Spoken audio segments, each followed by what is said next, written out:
Hello, welcome back to the Mr. Arsenal podcast. Yes, we are on a Tuesday. Didn't do this yesterday because you know what, me and Liam especially, don't know about anyone else, but we needed an extra day to recover and sort of soak in what happened on Sunday. Um, so we are back. We are reviewing and reacting to the highs and the lows of Sunday, mainly highs, obviously, and talking about how momentous this could be going forward. As you can see, I am joined by Liam and Spencer today. How you doing, guys? And have you fully recovered from the emotional torture that game put us through? You go ahead first, Liam. Yeah, mate. Honestly, it was. I think that's the word. It was emotional torture for, especially the first 86 minutes of that game.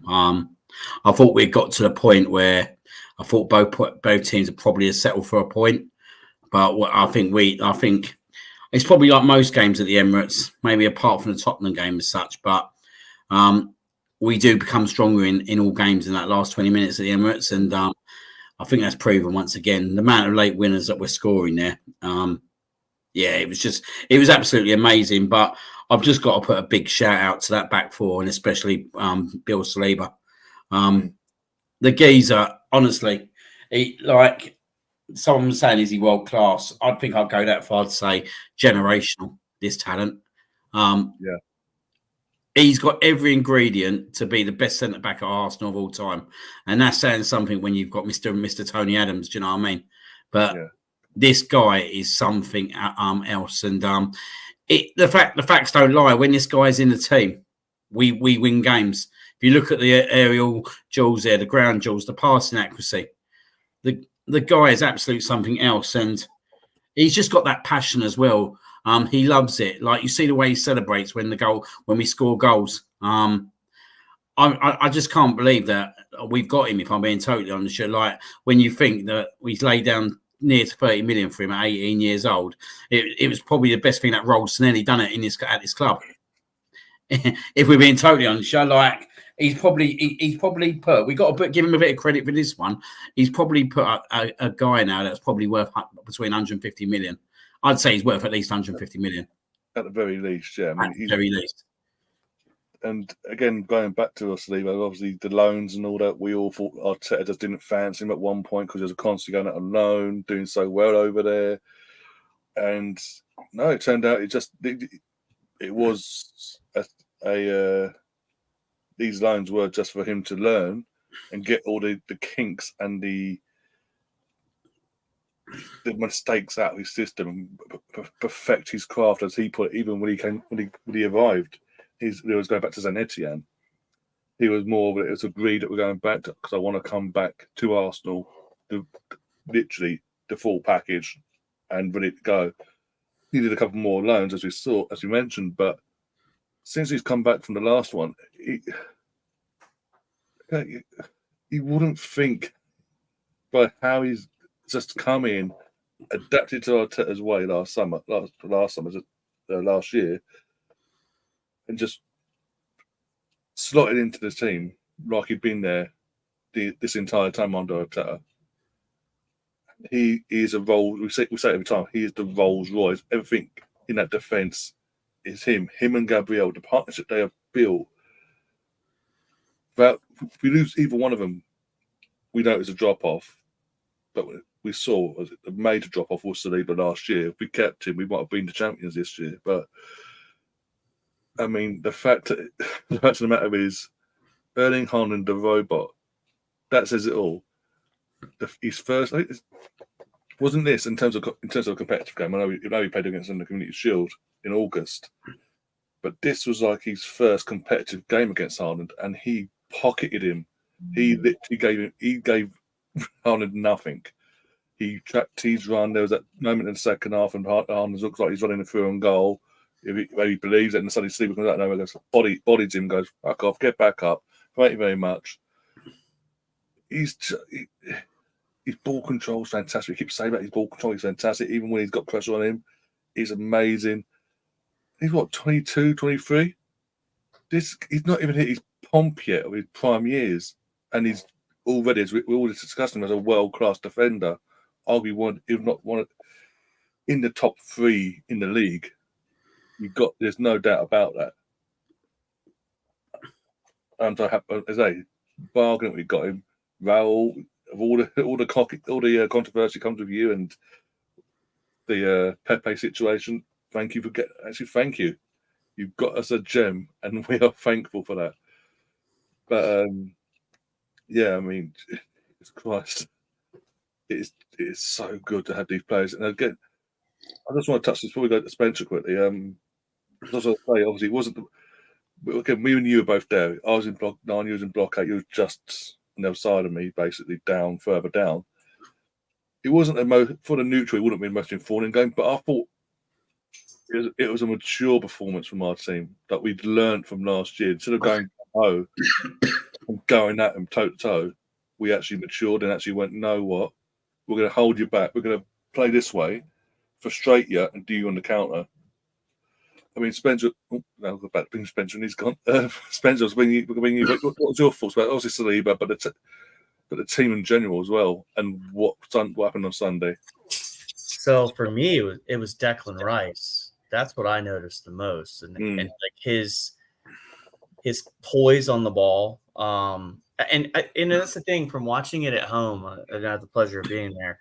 But for me, it felt like the first 45 minutes was more of a feeling out chess match. Yes, there were some nervy moments. I rewatched a little bit up this morning with Raya on the ball and distribution and some of that stuff. And they wanted to bait us into these bad decisions, right? And they never happened outside of a couple of passes that Raya rushed. But, I mean, Declan Rice stood out to me. Saliba stuck out to me. Gabriel stuck out to me. Everything that Arteta picked on that team got right. Like it's everything aligned on Sunday. And I think, we've come into these games and I mean, this is just I think it's just going to push this team on forward. I mean, when you accomplish something and you've got a task that you haven't been able to pass for a long time and you find a way to do it, it pushes you on and gives you a void of confidence. Thank God we have an international break. We don't have a game on Wednesday because I would fancy us to potentially lose it. But it's that push on, man. And that was the takeaway I got. I mean, you guys were there, so you guys were able to kind of, I guess, more soak it in. And my wife, when they scored the go-ahead goal, my wife thought I was going to have a heart attack. I was so excited. But it was, and what a moment, man. Obviously we'll get into the 4 subs and the key of that play, but I was just happy to see Arteta outdid the master. And that's the takeaway I got from it. But like you guys said, Saliba, man, what a generational talent. His strides, when he runs back, his track back ability, his strides are so long that he picks up. If he looks like he's going to be behind that person, he finds a way to get back quickly. And just excellent, man. That's all I can say about the team performance on Sunday. But also, we mentioned about his strides getting back and track. He makes it look effortless, though. He doesn't seem out of breath or it takes anything out of him. He goes, okay, boom, and he goes again. It's football intelligence. Yeah.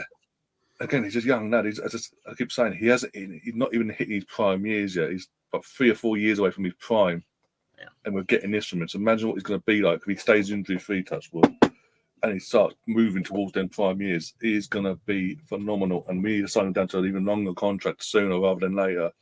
I know Benjamin's the next one on the list for Arsenal, but still. Yeah, I mean, we mentioned already. We're both, as I say, me and Neiman were in the North Bank, and we'll get to the goal later. But it was carnage. As I say, all I'm going to say, it was carnage on that ball hit the net. The entire North Bank. I almost off a leg, but that way. But yeah, first off, you mentioned David Ray and that the nerves. You could tell that Wednesday's a mistake. It's still in his mind, and he wasn't. He was holding again. I mentioned before. He's holding on the ball a bit too long in the first half and trying to get. And he almost cost him at one point. And it was frustrating. It wasn't just me. It was other people around me. It was so frustrating to watch. And it was like, come on, you're in the team for a reason. You're meant to be this master compared to Ramsdale in distribution, playing it out from the back. But you're there. You're standing there 10, 15 seconds, just whatever, or the ball's to the feet. And it was just so frustrating. And it almost cost us at certain points. Second half, fair play came out different, more calm, more relaxed. I don't know what was said at half time, but cool, fair enough to him. But Liam, I mean, on Raya, that first half, was you worried in that first half with Raya? Did you think second half he'd come out and make you more clangers? Because he was pretty close. Let's be honest, it was close in the first half. I'm going to be probably quite a little bit controversial about this one. I don't think it was all Raya's fault, in my opinion. I think, firstly, obviously, Arteta's asked him to play away. I think we got to realise as well, that he hasn't had a pre-season with the team. He's learning to play with players again. Like, let's be honest, he's learning to play with a whole new defence, whole midfield, a whole strike force. I thought Man City got it right in the first 15, 20 minutes. They literally didn't. Yeah, they got it right in the first 15, 20 minutes. Like, if they take that chance in the first few minutes, it's a total different game. And thankfully, it was Ake who had that opportunity. But I just thought he didn't have many options. And when you look at the first half, like this is my piece where, don't get me wrong, it worked out in the end. Havertz coming off the bench, but against them, I would have probably played Havertz up front from the start. Because it would have given Raya the option to go long, and you noticed in the second half when Havertz come on, there was more options to go long, and he started to go long. You had Havertz, like we know Jesus. If you're getting the right ball, to be fair to Jesus, he was winning quite a few when they were put down his end. But I didn't think he had many options, and when he had the ball at times. And what really disappointed me was there were a few boos. I don't know if you heard it, but there were a few. I was in the North Bank with you, so I was in the next block next year, so I heard it as well. There's a few people around me disgruntled at some point. Yeah, I think it was just before the Alvarez situation. They started screaming and shouting, like getting on him and all that. So yeah, I'm disappointed in that, but as I said, it's fair play to him. He came out in the second half completely different, more calm, more relaxed, and we just go with it. I mean, it didn't cost. I think the main thing you say about the options, I think the main thing was in terms of midfield. No, we got Declan. Declan was fantastic. Jorginho was good for what he is and all that, and obviously knowing part, he knows his role and all that. So he's not getting into that. But he was. I know he's been mentioned in the chat by Luca, but I think he did an all right job in the first half. Jorginho didn't do nothing wrong, done his job, done what was asked of him, but we needed, and I said this to my brother about 25, 30 minutes in. I'm standing there with my brother next to him, and I'm saying to him, we need Partey there. We needed Partey in that midfield just to be in the middle for the option, to have the ball to feet and go. Because Jorginho and Rice they were pushing more out away from the middle of the park.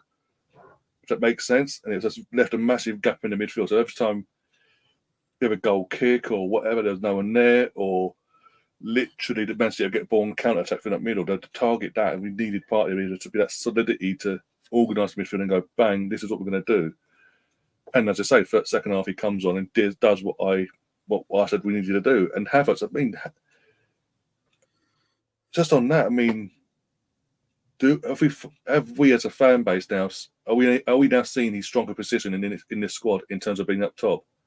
I think it's always been, because in midfield it hasn't worked in terms of the pivot. It hasn't worked in the Odegaard role, but every time we put him up top against Community Shield against City, or Sunday against City, PSV, we're getting something out of him. He's performing, and now he got the goal last week. I know it's a penalty, but he got the goal last week against Bournemouth. He got an assist this week.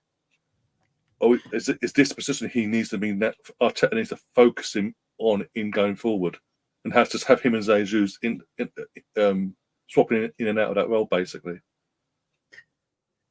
I thought about this morning, and the Havertz up top, 61% of his time at Chelsea, he played in the forward role. So this is the thing that I was thinking about, is like, we always talked about backup for Saka. Well, Jesus can be the backup, right? If you have Havertz up at top, and then you can have Nketiah roll in and out when you need him to. You got Trossard and Martinelli up there. I mean, would Tony be nice to get in January? Sure, but I think that's more rumor than it is actual facts at this point. But yeah, I would start to really think about Havertz up top. I thought Jorginho did well, and I thought Rice did well too. There was a couple of nervy moments, but I want to go back to the Raya thing.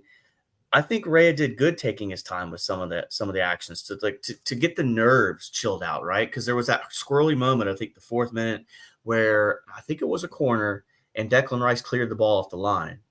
And if that goes in, that's the Ake miss where he sailed it over. Yeah. If that goes in, that game might have fallen completely apart, right? So we think about these moments in these games, And, props to Rhea. And I think, Liam, you bring a great point. They don't have that cohesion and that preseason formed with each other. They don't have – it's like playing a pickup game with guys you don't play with, right? You don't know where their tendencies are going to be and where they're going to be. You eventually learn them. And I think that's a good point, Liam, on that with Rhea. And, hey, there was a couple nervy moments. It didn't cost us, and I think that's the critical thing here. And a lot of times in these games, and if you look at the heat map and even how things formed up in the game, we tried to keep things central. I think they absolutely missed Rodri. I think that was a killer for them.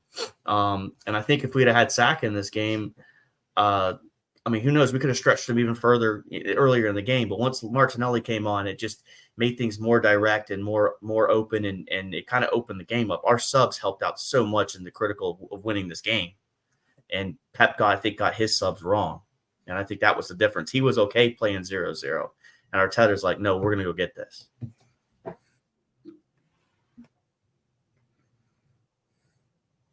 It's so bad I don't myself on mute there. But, yeah, it's, as I say, it's mentioned in the chat, the subs spot on. I didn't have a problem once I know they were coming on and where they were playing.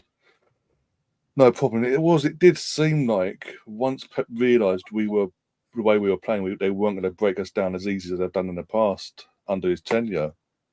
It was like he was happy to take the 0-0 because Haaland, as I say, Haaland got nothing, didn't get a sniff in that game.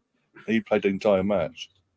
Yeah, Jack Grealish on the bench as an option, never brought him on. I think if we brought Jack on, that could have been a game changer for them. I know he brought Dooku on, but again, he's new to the club, he's new to the country, he's going to have these on and off games, especially with the game like if this intensity behind it. Last year's runners-up versus the champions and all that, etc. Ben White had him on toes. I've saw the nutmeg on him was fantastic from Ben. And belated happy birthday to Ben as well. What a birthday as well. What a birthday to have. Professor Ben, happy birthday, but you play Man City and you're up against some of the best players in the world. Off you go.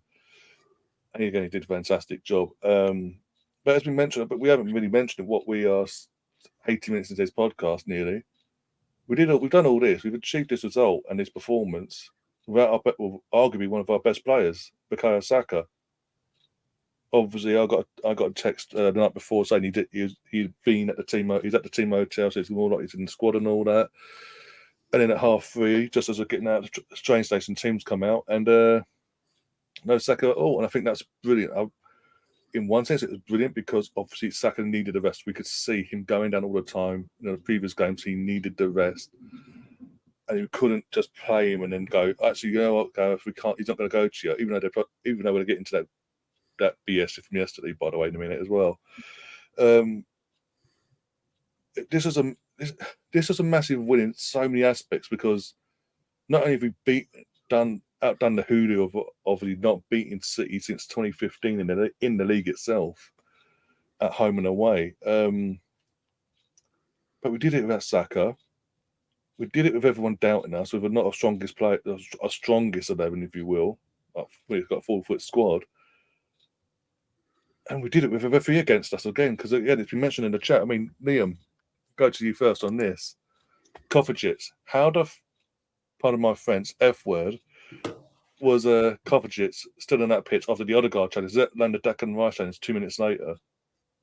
The consistency, I don't get it. Well, it's not even consistency anymore, is it? Let's be totally honest, Stu. It's absolute poor officiating, and the reason I say that is, right, like I'm sitting in ground level, and I have a Man United fan text me as the first foul happens. So it goes to VAR. I look at my phone, and he goes, "This is a definite red. There's no way this guy's not getting sent off," and he don't get sent off. Then he makes that foul about 3 to 5 minutes later, and Mark Oliver gives nothing. Now, if that was a Fulham player, if that was a Sheffield United player, if that was a Bournemouth player at the Emirates, they would have been sent off. 100% they would have been sent off. We see it with a Fulham player early on in the season. There is no excuse for it. There's absolutely no excuse for it. There's even less excuse for it when you've got a VAR screen. But for me, I think the second one's even more shocking than the first one in terms of that you haven't just pulled out another straight yellow card.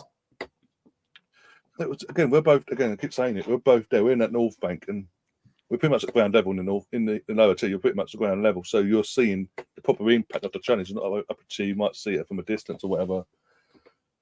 The second challenge, I mean, it's not long afterwards, and straight away, again, he blows for the foul, but straight away he's like, nope, go away. I'm not giving nothing. And I was just like, I'm sitting here, and I'm thinking that's pretty much the exact same. If not worse a challenge than the card for the challenge you just booked him for 5 minutes prior on Odegaard, and then you're going, actually, you know what? Because I don't want to ruin the game. I don't want to upset Pep and Man City. I ain't going to do it. But we saw, again, we go back 8 days prior, Spurs v Liverpool, Diego Jota got a yellow card for a foul, which was he didn't make. He actually didn't commit the foul, but he got the booking anyway. Then when he did do a foul 5 minutes later, he got the second yellow and he's off. Again, it's consistency. It's like they're picking again. The officials pick and choose. They have their favourites in terms of clubs who they'll always be more lenient towards, and then everyone else is just like, as you mentioned, Fulham, Sheffield United, Luton, us. Even if it'd been the other way around, we know we'd be down to 10 men in that situation. And I just found it bewildering. It's so blatant. And you got fucking Howard Webb tonight with Mark Owen on Sky going through all these things again and going, well, since that last Saturday against Tottenham and Liverpool, we've learnt we had to discuss, we had to sit down. I want to fucking know what I want to know. I don't know if they showed it tonight on Sky, but I want to know what they discussed then on Sunday's side, because it doesn't make sense. I mean, the fact he got away with the first time was just a booking, and then an even worse challenge on Declan, which could have took him out as well on another day. And it's just like, don't do it again, go away. And it allowed him to obviously play the rest of his game and then get subbed off. And I'm like, we know, as I said, we know if that's the other way around, we're down to 10 and it's game over for us. We're literally back against the walls then. But it doesn't help then. Obviously, I was in one of my group chats with Russ. I think it's still in the chat now. He put an image in the group chat, a screenshot of yesterday, where he basically, someone done their digging. It turns out Michael Oliver had done a refereeing game in Saudi Arabia during the week. And guess who paid his wages for that? The Man City owners. And I'm just like, surely there's something not right there. How can that be allowed? Yeah, conflict of interest. Yeah, how can that be allowed? It's just ridiculous. Sorry. What's the answer to this question? Because when I think about it, I mean, Michael Oliver is the same ref in the Wolves game a couple of years ago that gave Martinelli 2 yellow cards in like a span of 30 seconds. I mean, at this point, when you bring up the fact that he's getting paid by the Saudi League to do a game, I want to say incompetence is probably the answer, but I'm starting to wonder if it's some nefarious, just like it's sports entertainment at this point too, right? They always talk about this in the NBA. Like there's a clip, and I can send it to you sometime, but the Sixers were playing the Heat in a matchup, and one of the players said, we got to win by 15 tonight. And they're like, well, what do you mean by that? Well, the NBA, do you think they want to see the Sixers play the Celtics, or they want to see LeBron versus the Celtics? Right. So you do have to wonder about it. It is sports entertainment at the end of the day. So you do wonder how honest some of these people truly are. Incompetence is part of it, but you do have to question it when you see stuff like that. Because you look at the way Kovacic came in, it's from behind, and it's not completely like high, but it's enough where you could seriously break someone's ankle or mess up their Achilles or whatever. And for them to for VAR to even look at it, I think it was a straight red, just like the one last week or 2 weeks ago with Luis Diaz, where he went up on the Fulham player. I thought that was a red too. You're putting your stud in someone's ankle. Like if we're serious about player health and welfare, you got to punish people when they come in late like this. And if you're going to allow it to happen, then people are going to take shots later.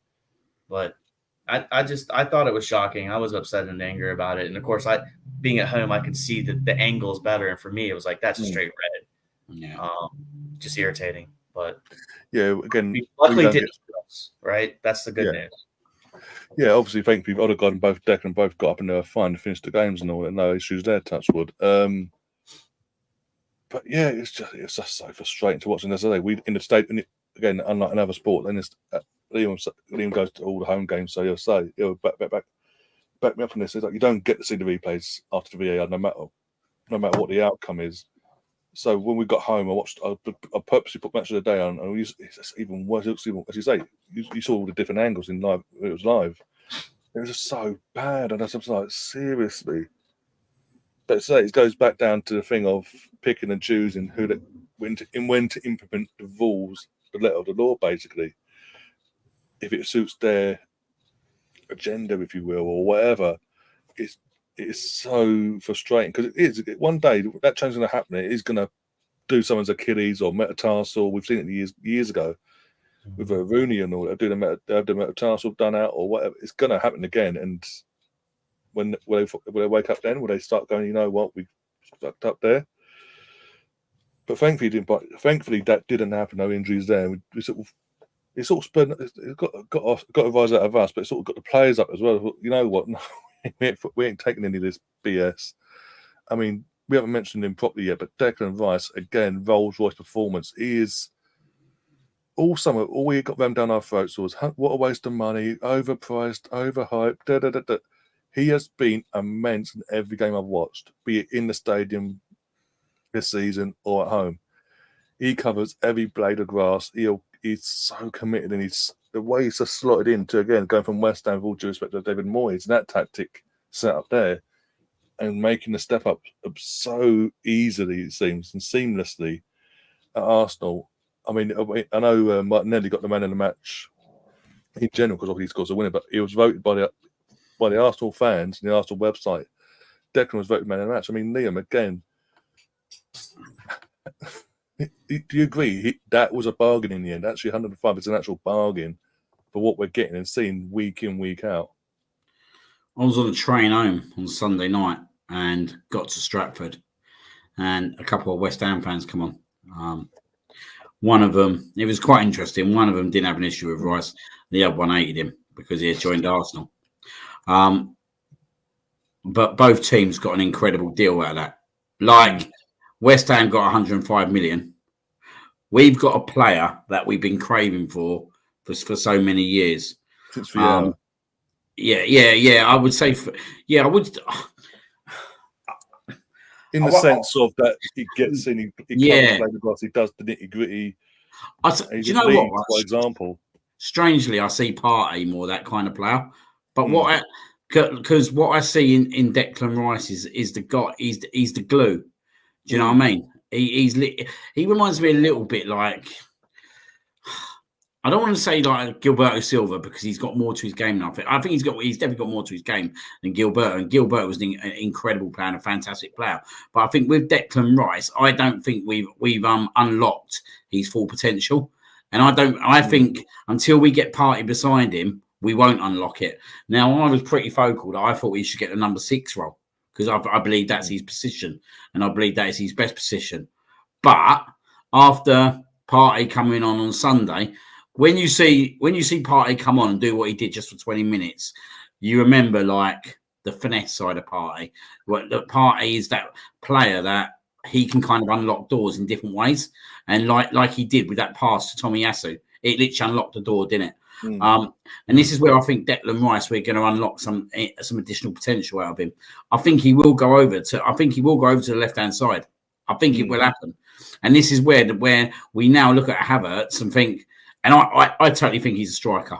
In my opinion, in my head, and I've said it from the very start, the guy is a striker. Is Arteta planning there to try and sharpen up his game? To obviously build that connections and obviously work with players and all that, and then longer term, fulfill that forward role more. Can see that definitely happening. But for me, Thomas Partey and Declan Rice have to play for Arsenal. When they're both fit, you can't not have them in the team, and you can't not have Martin Odegaard in that team. So you're basically looking at Partey in the centre, Declan on the left, and Odegaard on the right. There ain't a team in the Premier League that have got our strength in depth in midfield. Like we're talking about Jorginho being our third choice defensive midfielder. Like, this is a guy that's won multiple trophies. He's won the European Cup with Italy. He's won the Champions League with Chelsea. And he's our third choice defensive midfielder. Now, we see Man City without Rodri the other day. Like, I don't rate Kovacic. I don't rate him. No. Like, he's one of them players for me that we've always had a really good record against. It's like Kante. I rate Kante. I think he's a fantastic player. But for some reason, we always had a great record against Kante. And when I knew Kovacic was playing, I was pretty confident we'll win the game. But then you look under Kovacic and you think, Calvin Phillips, like, they're nowhere near the level of in depth of what we got.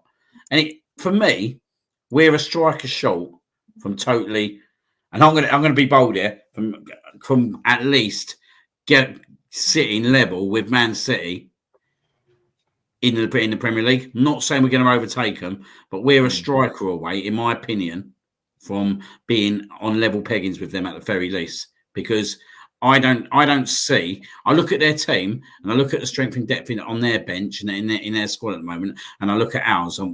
We're not far away now. We're really not far away.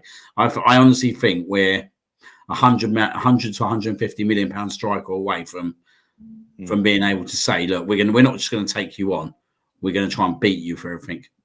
And just with Kovacic again, I've always said, even when he signed for Madrid, there's a reason why Real Madrid let him go to Chelsea so easily. You don't leave. Real Madrid do not let their best players go to anyone. Period. So there's a reason why Madrid was like, okay, cool, off you go, bye bye. And I was again, like you, I don't rate him. I've never had. He's just again, he's just that player, just a player that we do well against. He's come with an FA. He came. What was it? The FA Cup final 2020. Sent off in that. We won that. Like I say, we have a good record against certain players, and he's one of them. And even as I say, Calvin Phillips. I mean, how demoralising it must be for him. Like the best CDM in the world is out suspended, and he still can't get minutes. And he still gets picked by Southgate, but still, there's neither here nor there. But how do you say I've got to agree. No one comes near us in terms of our depth for our midfield and our defence now. Our defence is even like with a full fit squad. We've got depth in goalkeeper. We've got depth in our defence. We've got depth in our midfield.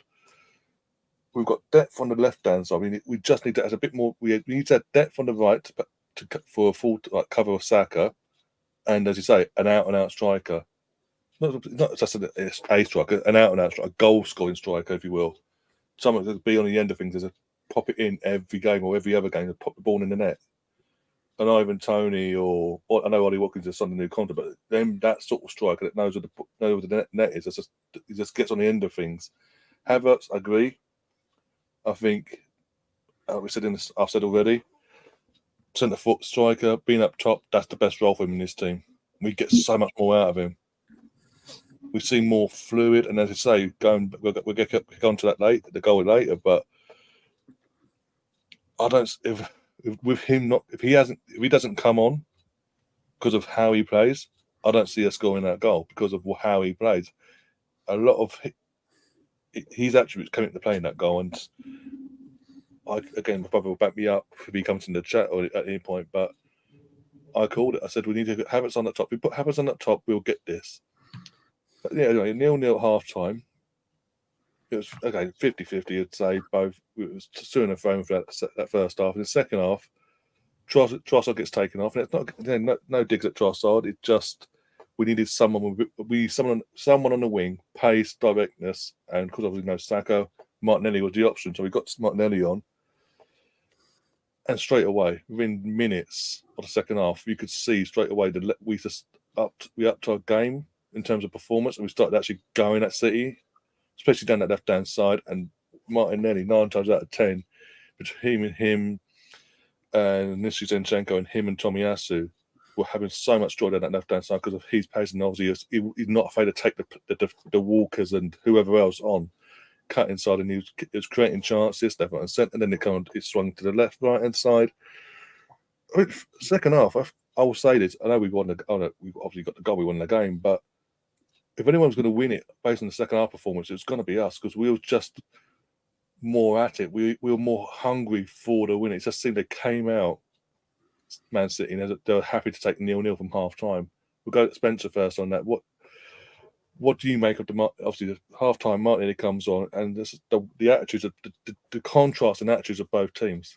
And by the way, the under-21s have just gone 1-0 up against Exeter in the Papa John's Trophy. So good on them. So I'll tell you what, I want to also bring up the fact that we still haven't played him with our best 11. There's a guy that's out with an ACL injury right now that we missed. We had him in that Community Shield game. So when I think about the game, and I was actually listening to what Liam was saying here, and it's like Sam said in the comments, our depth, there's options on there. There was years, and look at last year, even towards the end, when we got slapped 4-1 at the Etihad, like you were looking at the bench, you're like, I just don't know if we got anybody that can really truly come on, who we truly trusted. And now, like you said, Jorginho's the third option CDM. I absolutely, the more I listen to people talk about Havertz, and I'm a Havertz supporter, I think I would like to see him play up in the 9 role. I think that would be a good spot for him. Where's your Havertz shirt, by the way? It's in. Oh, you want to see it? Because for anyone that doesn't know, in the summer when we were about to agree to fee with West Ham for the Rice, Spencer here in the chat said if we get Rice, he'll get Havertz on the away shirt. There we go. See? There we go. See, a man of my word. Yeah. Yeah. Put it back. So yeah, no, the depth, man, like that's the critical thing. And last year we never played them with our full starting 11 either. And to pivot back on your question there, I think about the halftime, right?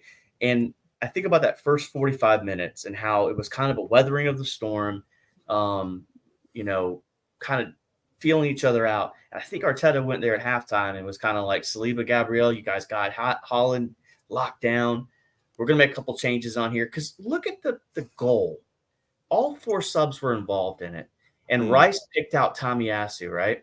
So, Partey's ball to Tomiyasu is beautiful. He heads it directly to Havertz. And Havertz, calm and coolly, not freaking out or anything, just kicks it over to Martinelli, who was left wide open on the wing. Nobody picked him up. Because somehow we just got Man City to play like this on the pitch. They didn't really try to expand the game as much. That's my thought process. That first half, it was kind of a feeling out, even though it didn't look like that on TV. I think the players were calm, cool, and collective in their head. And Arteta noticed something and made it happen. And I would have started Havertz up at the 9 role, but it worked out perfectly. 75th minute, they brought on let's see here, Partey, Havertz, and Tomiyasu, and it just worked perfectly. But yeah, were we a striker away from challenging with Man City? I 100% agree with that. I just don't know, because you hear the rumors about Ivan Toney, Ollie Watkins. I mean, who would you guys like to see potentially be the guy that would come in? I mean, are those the 2 names, or is there someone that's outside of the country that potentially you guys have your eye on? I think it's a good shout. I think because for me, my worry about beating City has always been our back line and our midfield. And the 2 names that's excited me on the team sheet, Saliba and Rice. As long as I see those 2 guys on the team sheet, I think we have a 100% chance of winning every game. See, I'm on the opinion that if you go back to the Wenger days, and I'm talking about the early Wenger days, we used to have a Dennis Bergkamp and Ian Wright. Not Ian Wright. I'm going too far back. A Dennis Bergkamp, a Thierry Henry, a Sylvain Wiltord, and a Carnu. I think we need 2 strikers. And the reason I think we need 2 strikers is I think we can utilise Jesus like we see him on Sunday. We can utilise him on the wing. He can play on the right. He can play on the left.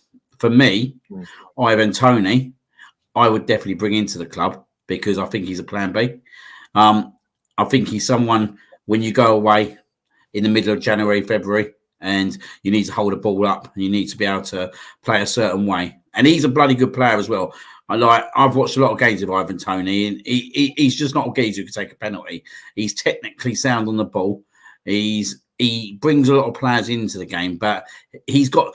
Do you know what he's got? He's got the arrogance, and for me, when you play in that forwards position, I like a player who's got that arrogance. And I haven't seen many players like Ivan Toney who's got the arrogance. Yeah, he needs to be managed properly, and we know he's got that waywardness in him, and it would become it will always be a risk playing the money for him. But I think it's money worth paying. Then I would still look in the summer to bring someone else in as well. I think, like when you think of next year, there's going to be more Champions League games next year. Yeah. We're obviously going to be in Premier. We're going to be hunting for Premier League titles now with the squad we've got, and we keep improving for the next round of years. And you think about obviously FA Cup, Carabao Cup. I think there's room for 3 strikers, and I think there's room to be able to rotate Jesus and be able to play him on the wings if and when needed. And then you haven't got to overly rely on Saka every single game. You can kind of rotate that. You can give Martinelli a rest. I don't think we actually need to go out and buy another winger. I think we got the options there. I think let's go out and get the forward players that we need. And that's my personal opinion on it. And think about the message that was sent also. We didn't need Saka to win. So Arteta now is beating the person he's been chasing for the last 3 or 4 years since he got to Arsenal without the guy he relies on the most on the team sheet. So maybe there's a lesson learned for Arteta to do more rotation with Saka. Hopefully. I mean, obviously he's our best player and you want him to play, but he needs a rest too. We got to manage this guy. He's 21, 22 years old. 22, yeah. Yeah, we need him to be playing for us at 30, right? We don't want a Jack Wilshere situation where he's kind of shot at a certain age. But I think that's my big takeaway too, is Arteta learned that he probably doesn't need to rely on Saka as much. But that's because we have a great team. And it's a well-oiled team too. And it was just exciting. It was a culmination of chasing City and them being so much better. And they look so smug too, like especially walking off. I don't know if you guys saw the incident between the set piece coach and them. I don't know. I enjoy beating those guys. So. Liam, your thoughts on that quickly? I saw your thoughts in the group chat on Sunday. I was like, come on, here's a platform. In terms of Kyle Walker and his little tantrum at full time. Well, Haaland and Jack. Before you do that, just get Russ Morgan's comment about Tony as a penalty immersion just for 1 sec. I'll tell you what, right. If he's taking the 5th penalty for me in the Champions League final, mate, I ain't got an issue. That might be worth 60 million on its own. I don't think he is just a penalty merchant. I do think he's got a lot more to his game, and I think I think he would be a good player, but also a player that obviously could be a plan B. But I wouldn't actually say that would be the overall striker I'd be looking at long term. Cole Walker situation. We said, and I will say it again. Man City see us as a little brother. Mm-hmm. And we see it in their behaviour with Zinchenko. So everything's fine, everything's hunky-dory. When they go and beat us, we'll go in and rough up old Zinchenko, act like he's the little brother, do you know what I mean? And give him a little beating. And everyone goes off laughing. And Zinchenko gets a little bit wound up by it all, and everything's hunky-dory. But they're realising now that the little brother's getting bigger. And when the little brother always gets bigger, and then the little brother ends up being bigger than the big brother. And I think they're realising now that we're massive competition for them. I think the jokes are gone now. Where Arsenal, where we was with Arsenal, like we City light and things like that. Yeah, we're weak. We can eat. We've got an underbelly. We'll get bullied. And I think Man City have seen us a bit of a joke figure over the last 6-7 years. And to be honest, we can't argue with it. They've beaten us every single game, basically, in the Premier League. But I just thought their reaction to losing the game was pathetic. I thought Kyle Walker, him coming off the pitch, Haaland, all that, show a little bit more decorum. Like, no one likes losing, do you know what I mean? But we've taken losing to you lot for a long, long time. And I don't know what was said between him and the coach and all that. But I just feel that they look at us as little Man City, and I think they're starting to realise now that things are evolving around Arsenal. They probably didn't like having to listen to the North London Forever song again after the game. Do you know what I mean? Because the atmosphere. By the way. Pardon? at full pelt by every single fan. Yeah, absolute full pelt. And I actually take it as a little bit of a compliment as well that they behave like that, because for me, them behaving like that means they're rattled by us, and it could be something good longer term in terms of Arsenal Man City games, because I think the rivalry is going to get stronger and stronger. We know the rivalry is going to get stronger and stronger. We're going to get better. We're going to obviously keep buying players. We're going to keep. I believe now that we're going to go down the road of we're not going to buy many fringe players. I think the players that we go out and buy now to strengthen the squad will be like, you won't see 4 or 5 players coming into the club anymore in the summer. You'll probably see 1 to 2. But you'll see like probably £100 million player. I think the next striker we buy out top will be a massive, massive signing in terms of money wise. And yeah, take it as a compliment. Take it as a compliment. Cole Walker and Haaland, all that got pissed off. Jack Grealish, apparently Ben White was involved in that again. Love it. Do you know what I mean? Like, obviously, I don't give a shit when it comes to club football about England players, and like I want them to have rivalry. I want there to be needle. And it's been too nice at Arsenal over the years. Like, we need to change that, and we are changing that. We're changing it on the pitch, but also off the pitch. And I will say as well, last thing I'll say, the atmosphere at Arsenal is absolutely incredible at the moment. And you tell me another ground that you're going to week in, week out and getting that entertainment. You're not getting that entertainment at any other ground. You're not getting the drama that you get at the Emirates every time. Look, Aston Villa away, beat them in the 94th minute. Bournemouth away, beat them. Bournemouth at home, 97th minute. Man United in the 89th minute last year, and in the 96th minute this year. Man City in the 88th minute. This is the best season ticket in town by a long, long way. And I am bloody lucky that I've got a season ticket, because I feel for people who haven't got it, because it is absolutely incredible at the moment.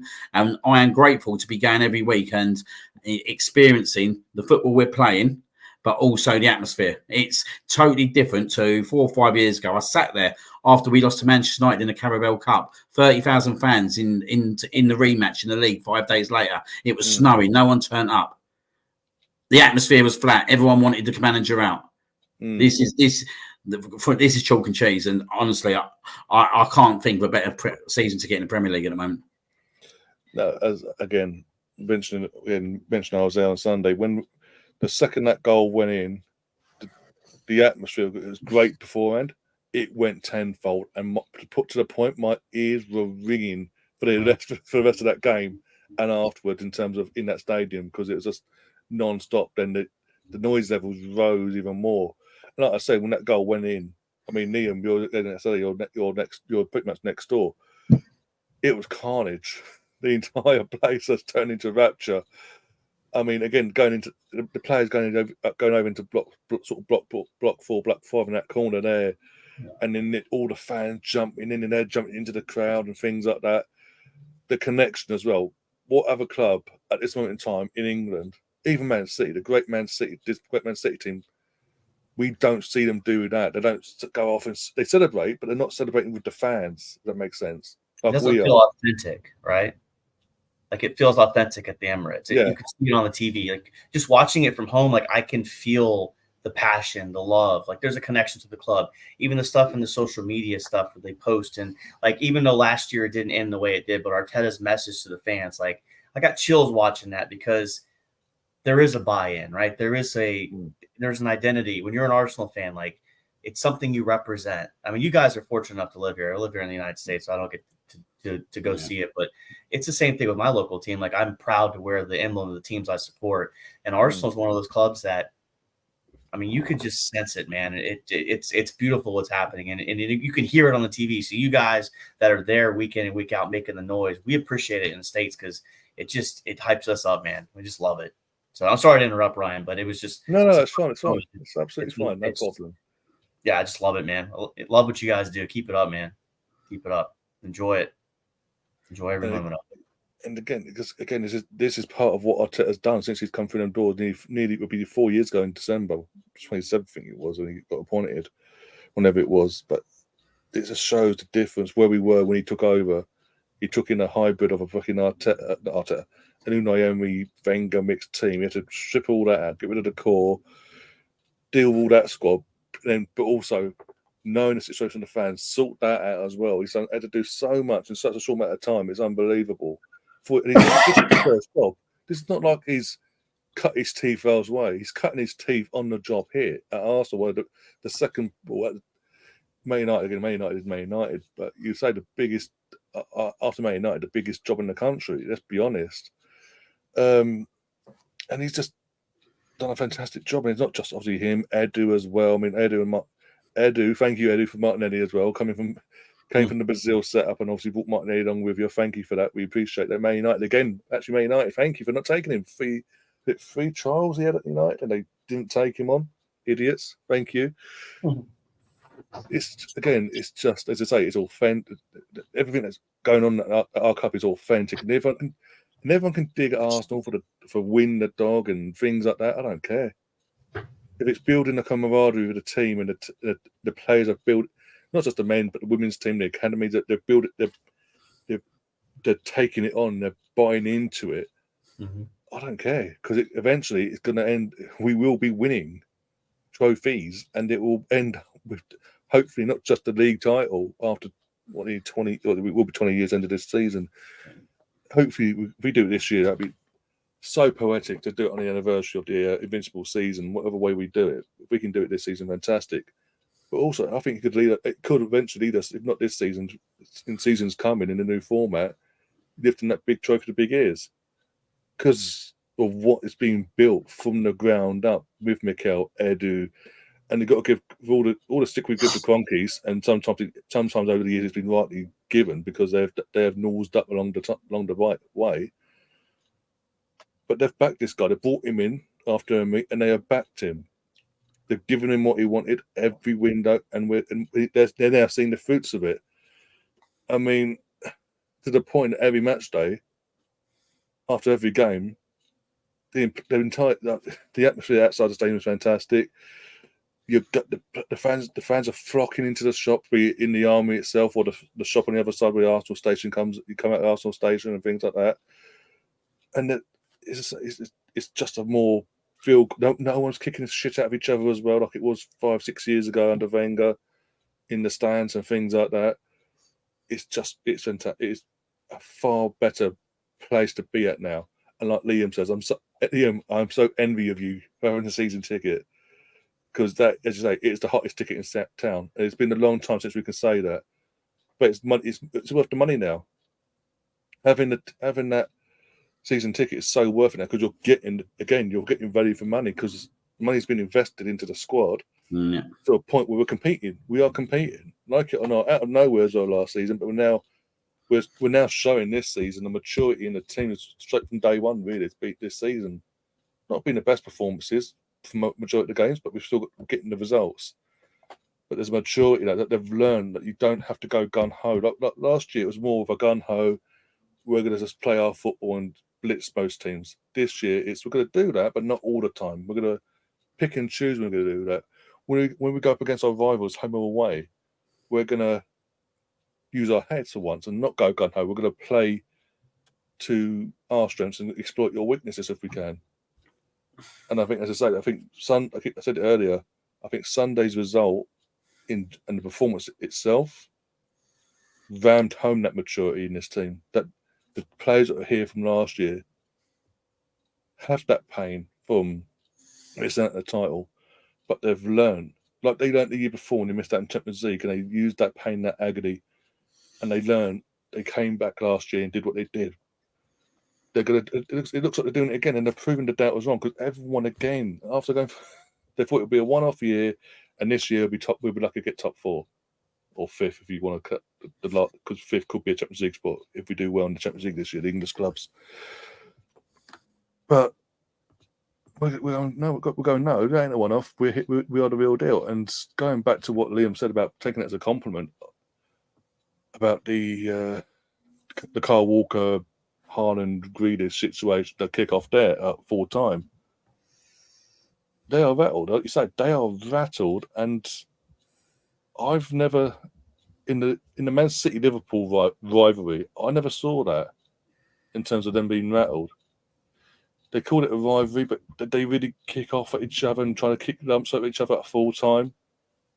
it was more paddy waddy sort of. Okay, you're up with us, but we're always going to have to majority of the time have it over on you. But I think they genuinely fear that we could push them not push them out the way completely, but really push them out of the way in terms of it ain't going to be domestically. It's not going to be a foregone conclusion, be it in the cups or in the league, and eventually we could compete with them properly, consistently in the Champions League because we've shown now we don't fear them. We haven't got that fear factor that we had over the years.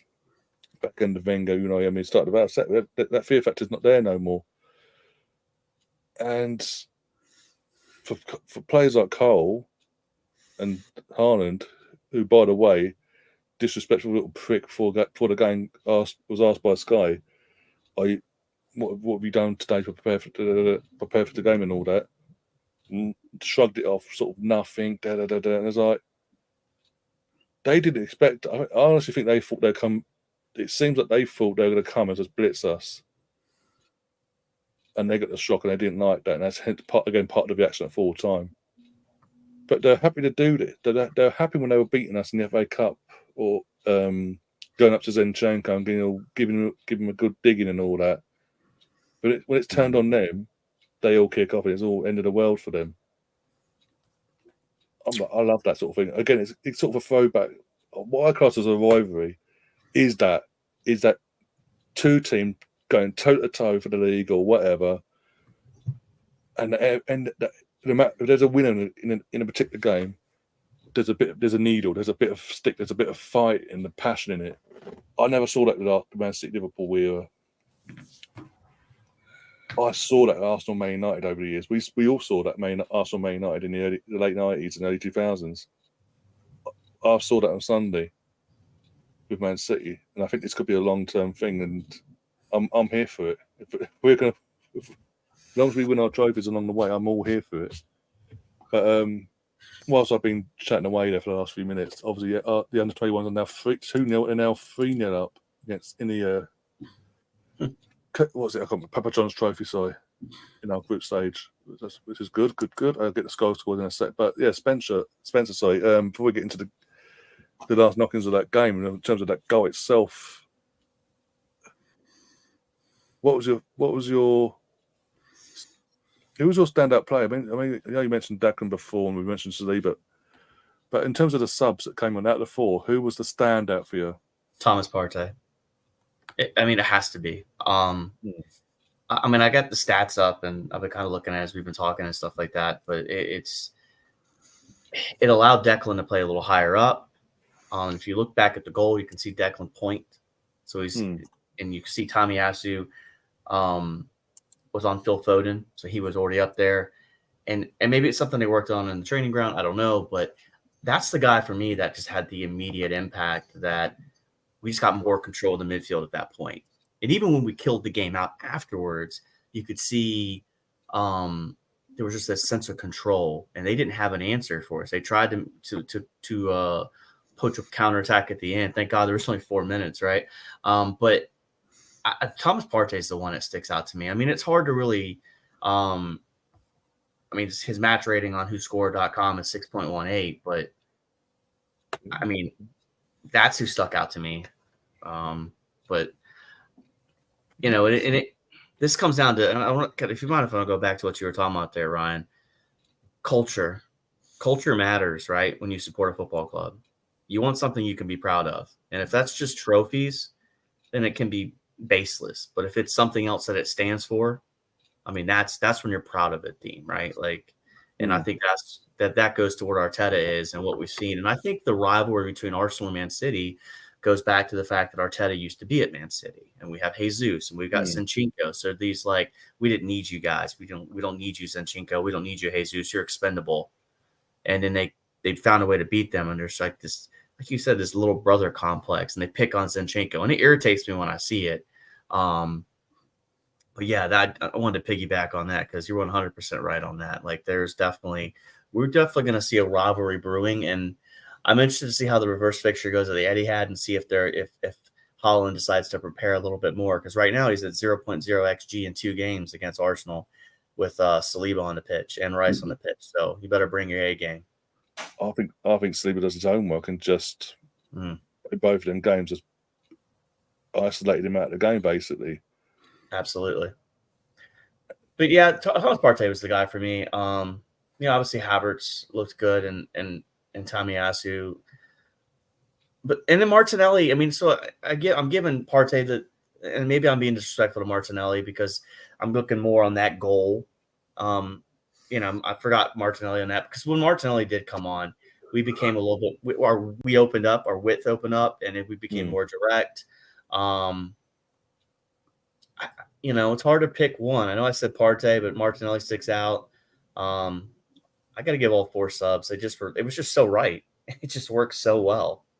I just think I got to agree with you in terms of Partey being him coming on for Jorginho and just being that experience alongside Declan, just playing his normal game like he normally would before his injury, not he's done beforehand. Just made us just took us to another level, gave us an extra bit of edge in the midfield, which we obviously we didn't desperately, but we just to push us a bit more of an advance in midfield and midfield battle, because it was to and fro. In that second half, it was like we had to have a dominate, then they would have a little period.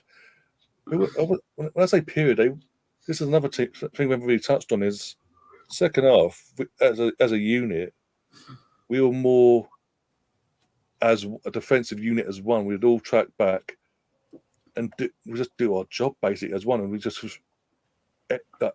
every play of the ball mark the play out of the game. Basically, they would not. It was tight. It was consistent, and it was no one was getting through. It was making sure they weren't going to have any joy. Basically, no matter even if they tried to put it down their wings and all that, we were just there, bang on it.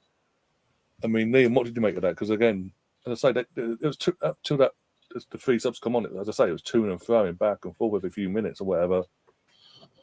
But I didn't fear them when they had their possession. They weren't. We were nullifying them at every nook and cranny at every point. Yeah, I think this is where like we got to kind of obviously applaud I think we got to applaud obviously Arteta a little, like it was a risk, wasn't it? Like I thought putting Eddie up front on Sunday was a big risk.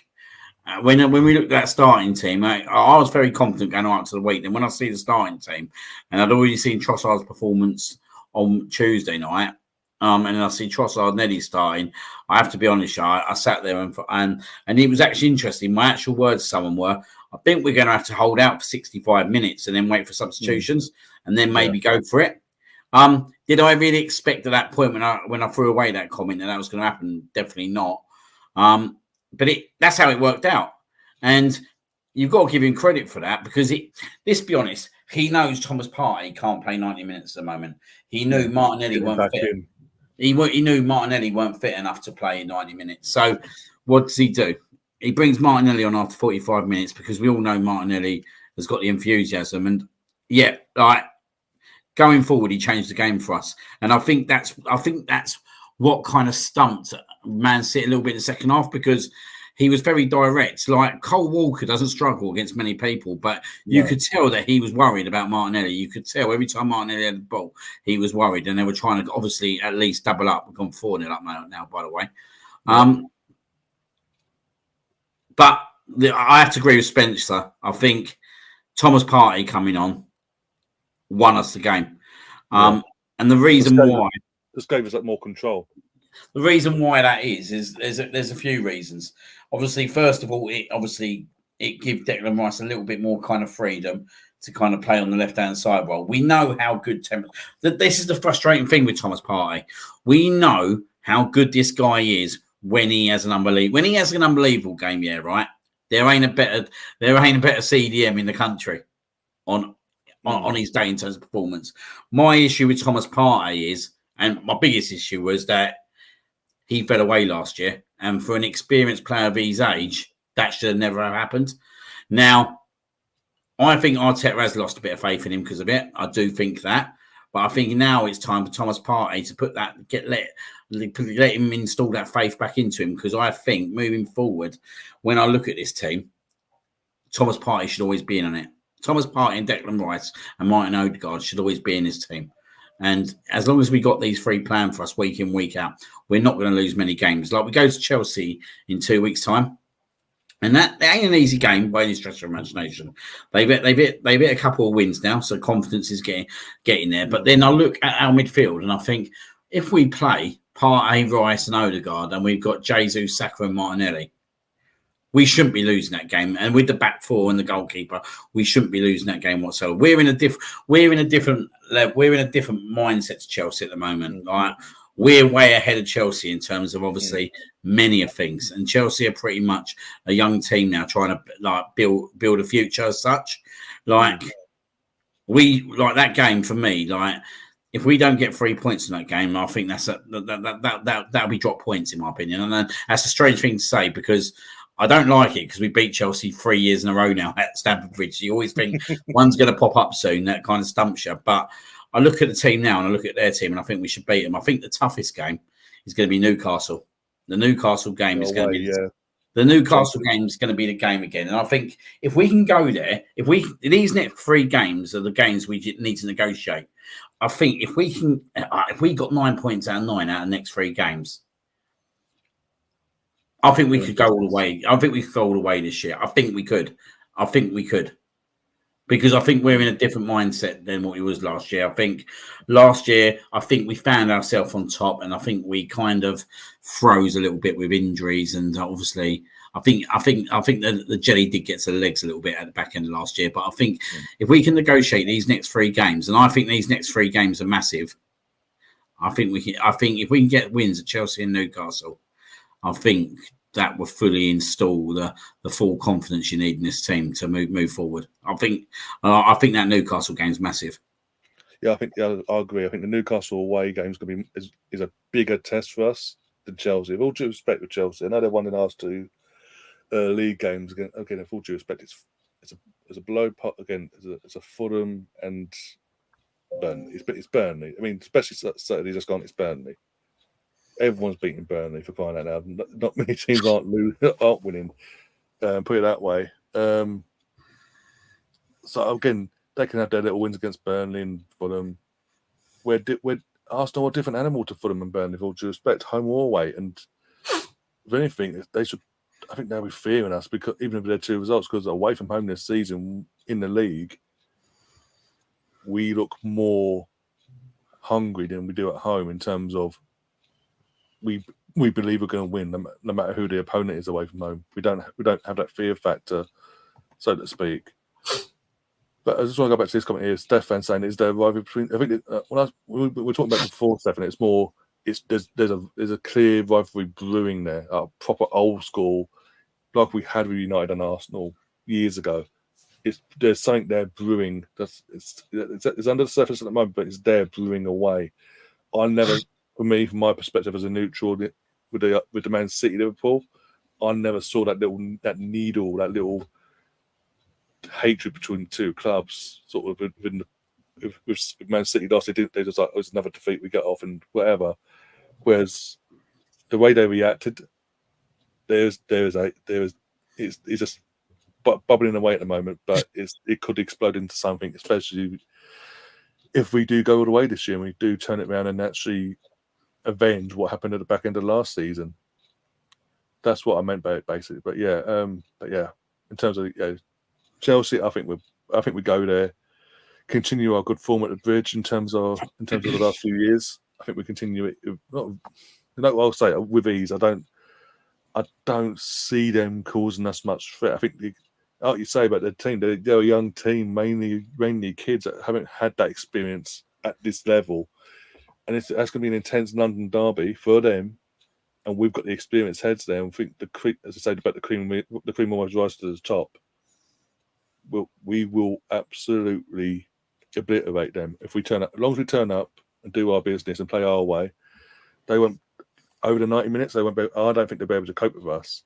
So I don't see that game as being a problem. Touch wood, especially when they've got. But look at Chelsea's fixtures coming up. They've got some tough fixtures. It's not just us. They've got pretty much everyone is up there at the moment. Newcastle's, Liverpool, United, City, Spurs. They've all got them coming up now. Oh, it's 5-0 now. And it's bloody ain't messing about today, are they? Jesus Christ. Fair play to the lads in the under-21s. Stefan says Newcastle game is huge, but Chelsea are beat. Chelsea, yeah, as I say, Chelsea are beatable. I don't see them being a problem myself. Newcastle will be Newcastle away because it's St James's Park and they're in a bit of a high because obviously they're in Champions League for the first time this season.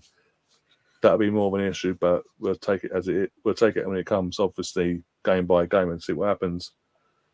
Matthew says we silenced Newcastle last round. Yeah, obviously, yeah, but I think it'll be a different matter this time around, but we'll see. We just need to remember that performance. Yeah, we can't get ahead of ourselves and go into it. I think we've won the game. We've got to just respect the opponent in terms of Newcastle. I think as long as we turn up on the day, I think we'll be fine. But yeah, it's looking good. It is looking good at the moment. I didn't think start of the season would be at Arsenal and Tottenham being the only unbeaten teams in the league. But hey, going into October, what's name and all that. Okay. Yeah, as I was saying, I've got phone off what I was saying, but yeah, Liam. Again, I've seen the photos. Where did you end up when that goal went in the net? How many rows ahead were you compared to where you should have been? I ain't as agile as I used to be. So, no, it weren't too bad. I think like it was a big. I'm going to say it was quite a big surprise when we scored because I think, as I said before, the game was filtering out in terms of obviously where we're at present. That I thought that both teams were kind of settling for a point at that point, but I think we just kind of went a little bit more direct and we caught them out and obviously got the goal. Yeah, it was deflection, but do you know what? If you don't shoot, you don't score. And like we done exactly the same thing to them in the Community Shield. In the Community Shield, and obviously we profited out of it. I think the other thing for me, right, and it's an interesting thing that I watched back on is the full-time whistle. And I don't know about you guys, but do you know what, right? It was like, and I'm not getting ahead of myself whatsoever, but it felt like the way the stadium went at full time that we had won a trophy. It felt like that we had won a trophy. That it was that kind of feeling. And when you watch it back, when the full time whistle goes, it feels like you're at Wembley and you've just gone and won a trophy. Do you know what I mean? And I think it was just. I do think it's a massive, massive turning point in terms of confidence. Do you know what I mean? I think people now know that we've got over this hurdle, and like we've been breaking down barriers for a few years now. We broke down the Everton barrier this year at Goodison Park. Don't even know why we've been struggling there for the last few years, but we have. We've broken down the Man City one, and I've seen you obviously, Spencer, you put about Liverpool, but I think we're going to break that one down this year as well. I hope so, man. That's a tough place to play. It is, but I think we've got a lot of confidence from there last year. Do you know what I mean? Going 2-0 up. I think the problem is, right, like last year, I think the West Ham game and obviously that game, we kind of shot ourselves in the foot, didn't we? Like going 2-0 up in both games, we didn't defend properly. But I think with this year now, if we can go to players like Newcastle and Liverpool with Saliba, Gabriel, Partey, Rice, just your backbone in your team, do you know what I mean? And probably either Jesus or Havertz up top. I think we go there. I think we go to Liverpool. I think we go to Liverpool and win. I really do. Like Liverpool are always going to be dangerous in terms of their individual players. Salah, Diaz. Not so. I still worry about Nunes, but do you know what I mean? He can find the back of the net. But I just think like if we defend well against them, they have got an underbelly now. They're not as strong solid in defence as they have been. I think we can go there and win. I do think we can do it, but we do like it's easy saying that, but we do need to go there and keep our players fit. We definitely need to keep our players fit. And last year when we played that game, Liam, we didn't have Saliba. No.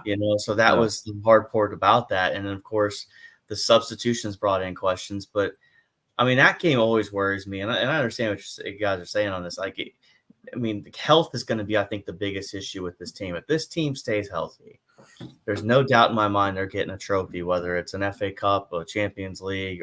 Champions League's a big one, obviously, because of our European form. But our Premier League, like it's going to be with Declan Rice out there. Just imagine that game last year against Liverpool with Declan Rice in the midfield. you feel a whole lot more confident than you did with what we had. And that's going to be the critical moment, is making sure these guys stay healthy. I mean, that's what scares me. That's what worries me. That's why for me in January, I would love to see him bring in another defender, because I just worry about losing one of those two guys. And obviously, you're not going to find a replacement for Saliba. That's just not going to happen. But Kivior's doing the business. He's doing good. Tamiyasu can play center back. But that scares me the most is the defense, because they say scoring goals wins you games, but defense wins you championships. And that's we've got that's what we need. We need to be solid on the road. Yeah, I think in terms of defensive side, I think it might come down to in January, depending on how far along Timber is in his recovery, and rehab respect. If he's ahead of schedule, they'll think, you know what, we'll take it, we'll risk it, and sort of we'll focus elsewhere in the squad or whatever. If he's not up to scratch, they might dip into a loan something elsewhere, but we'll play it by ear, obviously, as it goes on. But in terms of obviously to talk about the health of the squad, this is where the rotation's got to come in now. Like you mentioned earlier on, Spencer, now we have beaten City. We did it without the reliance of Saka for the entire game. That needs to be the wake-up call to Arteta to actually know what I can rely on other players. I can mix it up a bit, and it keeps the opponents on their toes, because they might expect Saka, preparing for Saka. We go, you know what, curveball Jesus or curveball Nelson, or Smith Rowe, or Smith Rowe. The options are there now. So start being more give. If you have to rotate, if it gets it right and rotates properly at the right times, we shouldn't, touch wood, have any issues with injuries, touch wood. And that's the next step of maturation for Arteta, right? Like, learning the man management within the game. Like, that's where I think if he could improve on one thing and being constructive with my criticism, make a substitution a little bit earlier. I know he's thinking it, but he's, especially when we're in a 0-0 game and you need that push, maybe make it at the 70th minute, which I think he would have on Sunday, but the substitutions weren't allowed to happen based on the flow of play. But that's the biggest thing we want to see from him, is better in-game management. I think he can do it. I have faith in Arteta. I really do on this. And we've watched him grow over 4 years, and there's no doubt in my mind he's going to figure it out. So people call him arrogant, but I don't think he's arrogant. I just think he's confident in who he is, and he's just a smart manager. I think some people are just haters in general because they just want to be. But we've watched Arteta grow, and this is part of that maturation process. Like I think Matt said in the chat, beat Everton at Goodison Park, took care of City. We need to get over that Liverpool hurdle next. So I think, like with the Timber signing, and obviously he's a big bloke for us. Yeah. But you get him fit, and I think he'll be. I've got a feeling like they're saying, like he's massively ahead of schedule, isn't he? So I'm hoping by February, I think we might get some good news with him, which will be brilliant for the rest of the season. But you look at him, I've only seen him for like 90 minutes live at Charity Shield, and obviously the 45 minutes at Forest. And mate, honestly, like he will be a massive, massive player for us. Like if you put him on the right hand side, say you had him at right back, him and Saliba, you're not going down that side whatsoever. You're not going down that side whatsoever, mate. Like that, you won't get a better right side partnership. I doubt in world football. That's how good I think Timber's going to be. And as I said, I think Saliba's already, and you've agreed obviously around he's a generational talent. But you look at Tomiyasu, like totally different player this year. Do you know what I mean? Like he's fit now. He come on. Like I think there was good ground for him to start that game on Sunday, if I'm being totally honest. And obviously, because I think his performances have been brilliant. I thought against Brentford in the cup, when me and you were watching it right, I thought he was our best player that night. And you just look at that. You look at that squad. And you look at us defensively, and if we had Timber back, I wouldn't be so worried. If we had Timber in his squad as well, I wouldn't be as worried if Saliba got injured, because I think we could put Ben back there. But the problem is at the moment we haven't got Timber, and this is where we got Klopp last year, didn't we?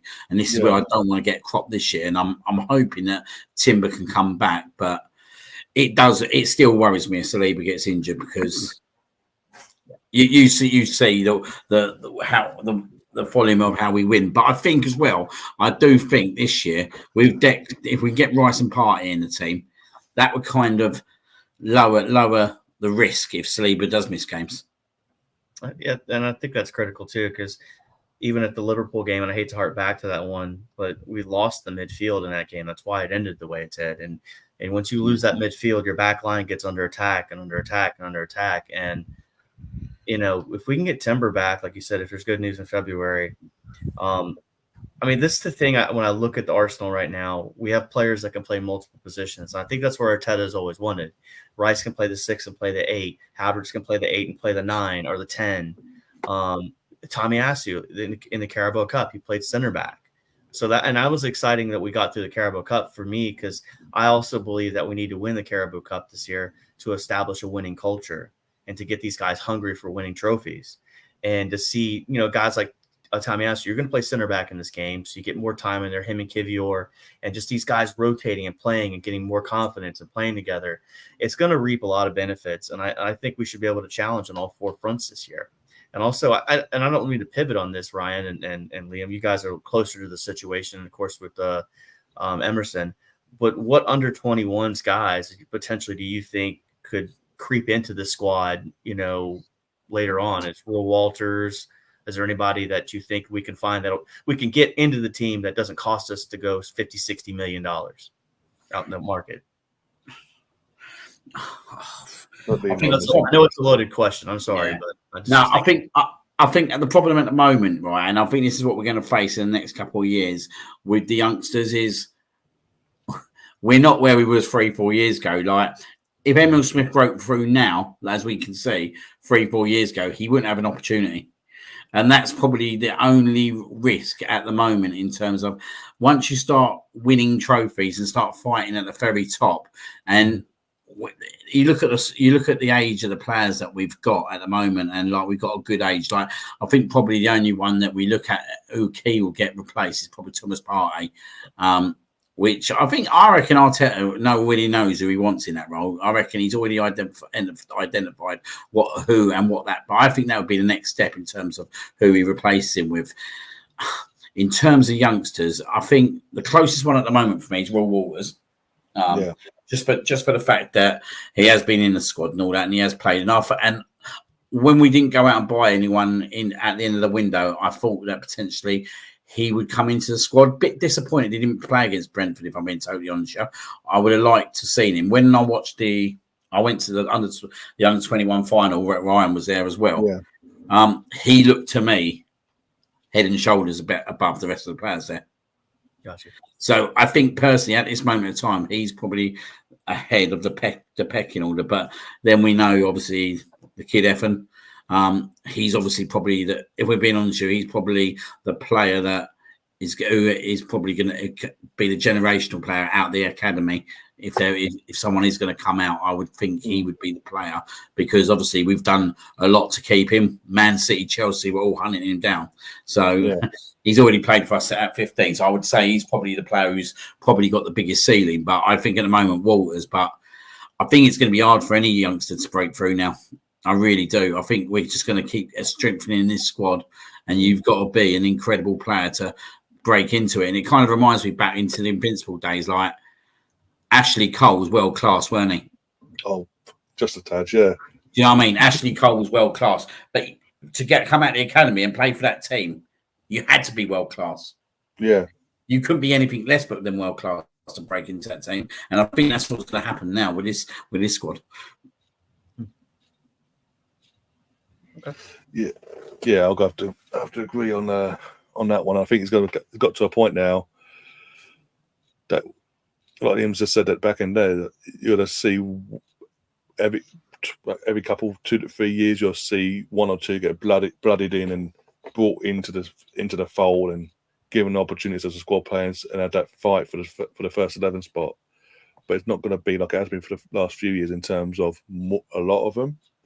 There's it'll be one or two, and then whoever doesn't make it will be either loaned out and eventually moved on elsewhere to get the opportunities and grow their careers elsewhere. Because with this squad now, isn't me. With all due respect to the years back in the Wenger and this isn't a mediocre squad. This isn't a mid-table squad now, where the youngsters of Osaka, Smith Rowe, Reece Nelson, obviously before we sold him, McGuinness,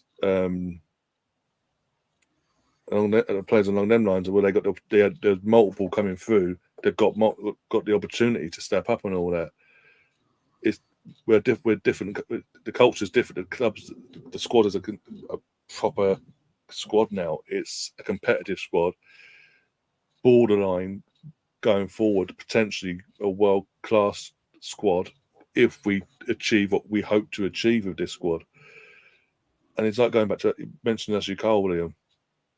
Look how good he had to be, and he was. And he came when he came through. He was a left winger. He wasn't even coming in to that squad as a left back. He had to be converted into a left back, and he just took to it. And the way he took to it, and as you say, you could tell straight from the off there was a player there. It's going to be one of them things where generational tenants will get their chances, but the others will just be moved on elsewhere, like we've seen with Ipswich, things like that. But we'll take it by. We'll take it as it is. But as I say, the two, I can't name anyone else that's going to get a chance other than Ethan Nari and Reece Walters. What? Because go on. No, what I would say is though, and you've got to really credit the club and the academy, is I've just been thinking that as you've been talking, Ryan, and like you think, right, there hasn't been that many players that have come out of the academy and played for the first team.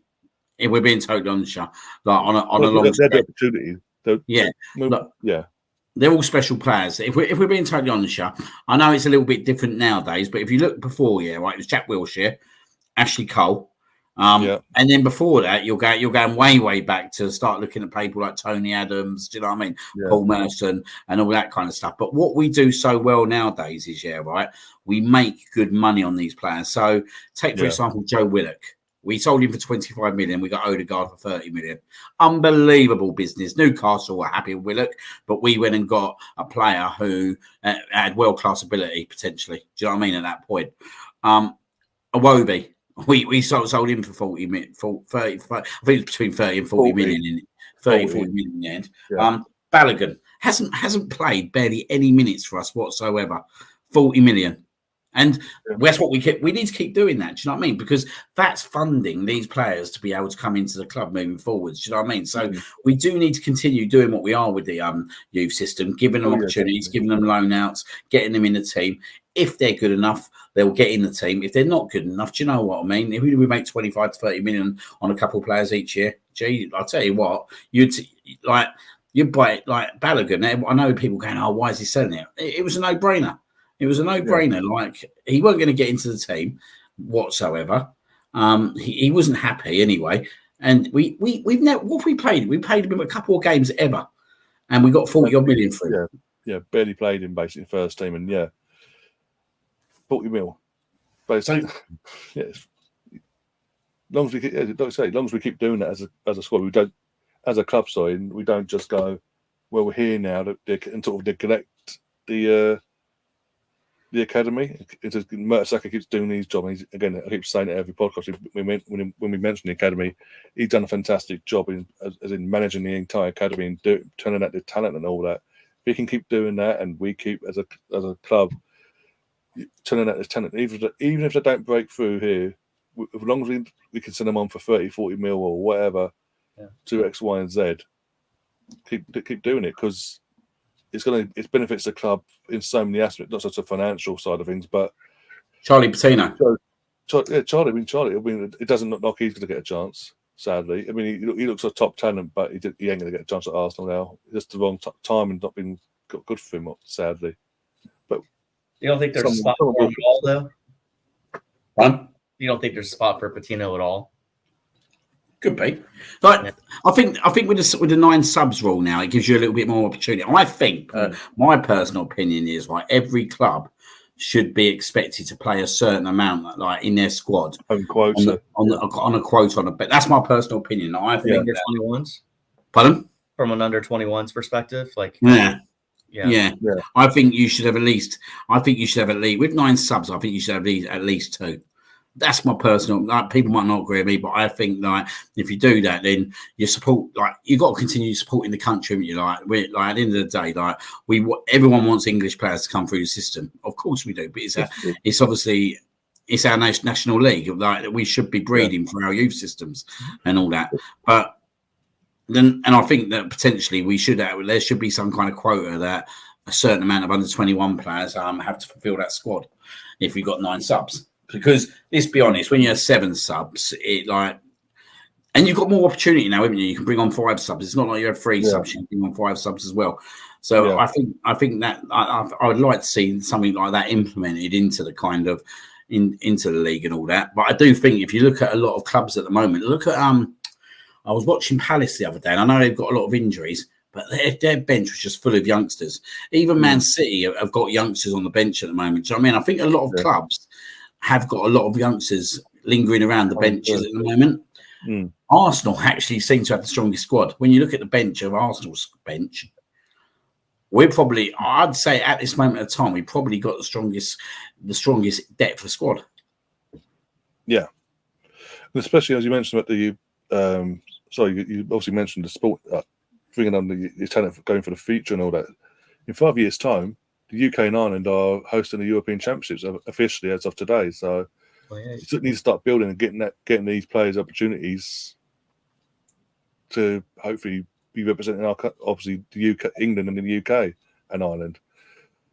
Which is again, look, I was thinking today. Obviously, it's been announced today for anyone that's been living under a rock today or busy at work.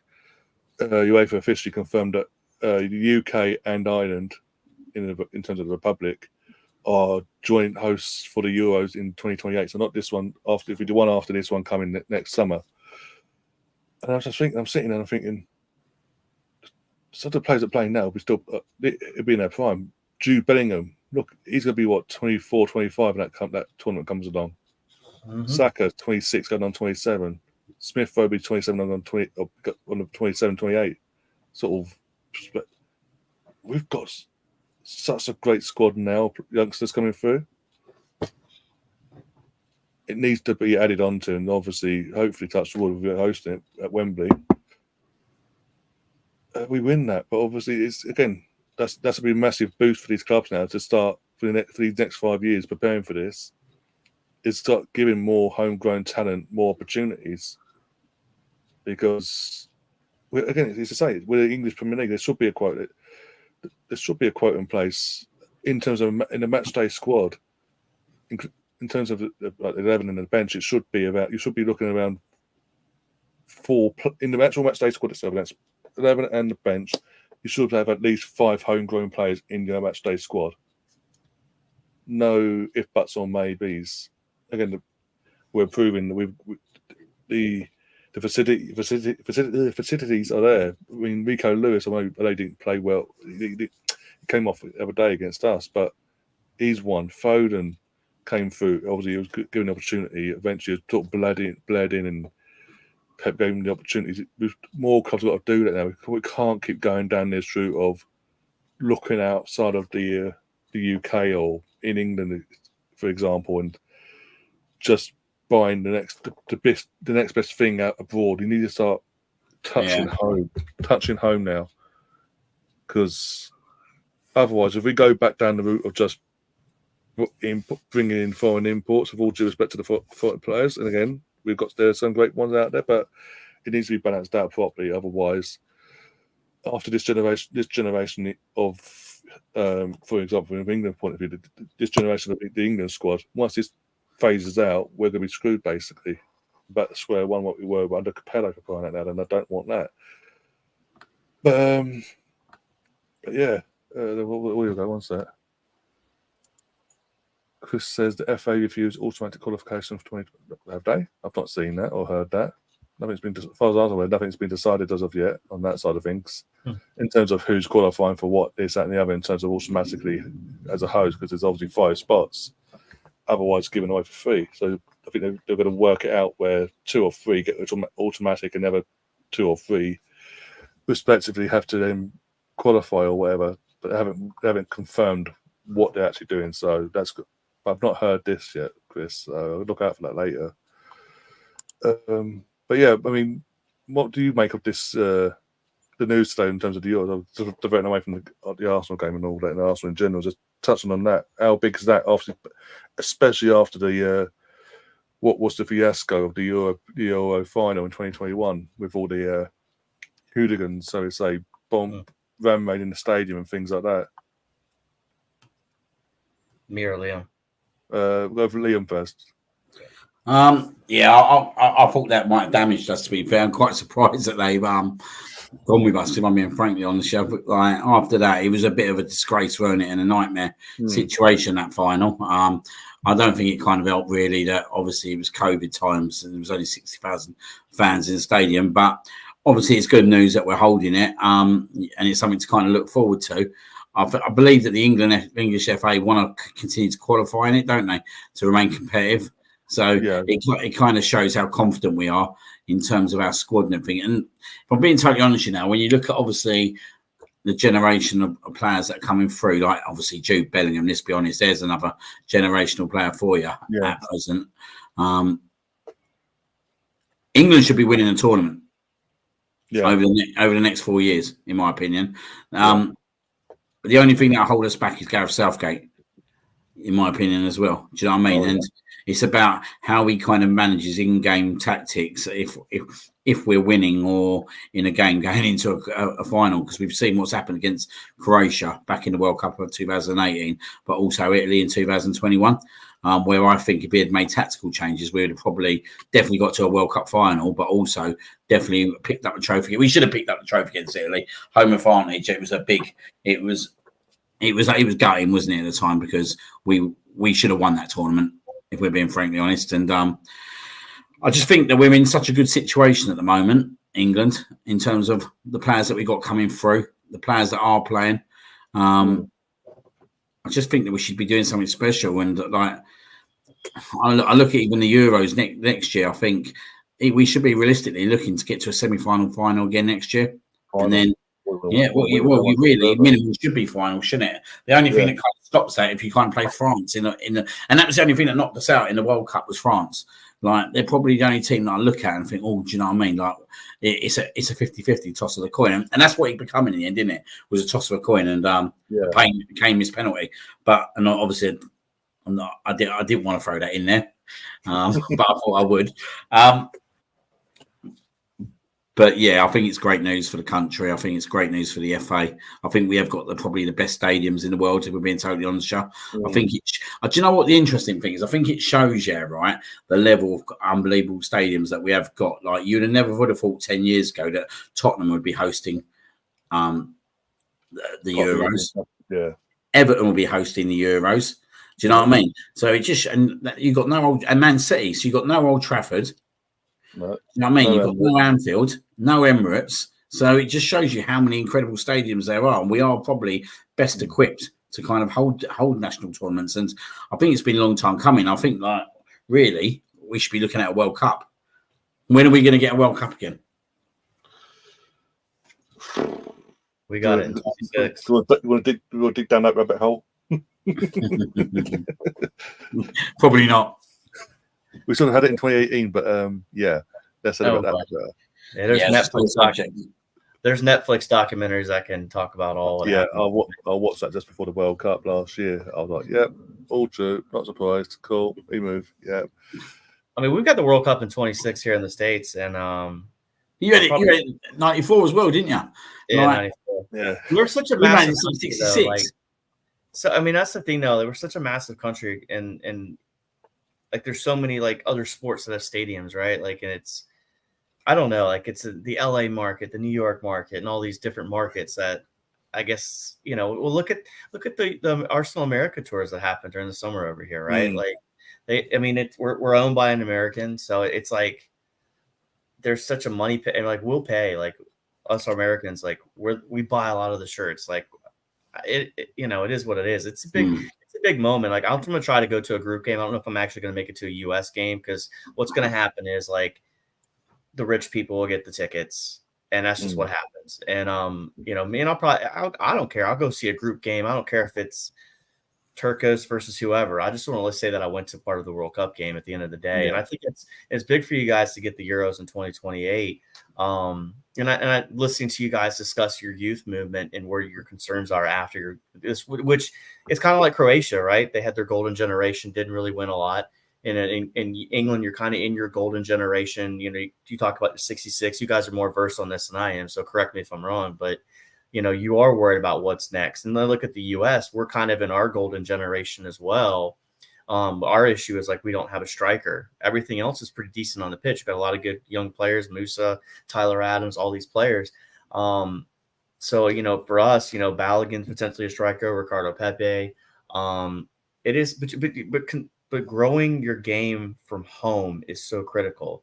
And your culture in England allows for that to be grown. It's what your kids do. In America, a lot of our soccer, or as we call it over here, it's pay for play.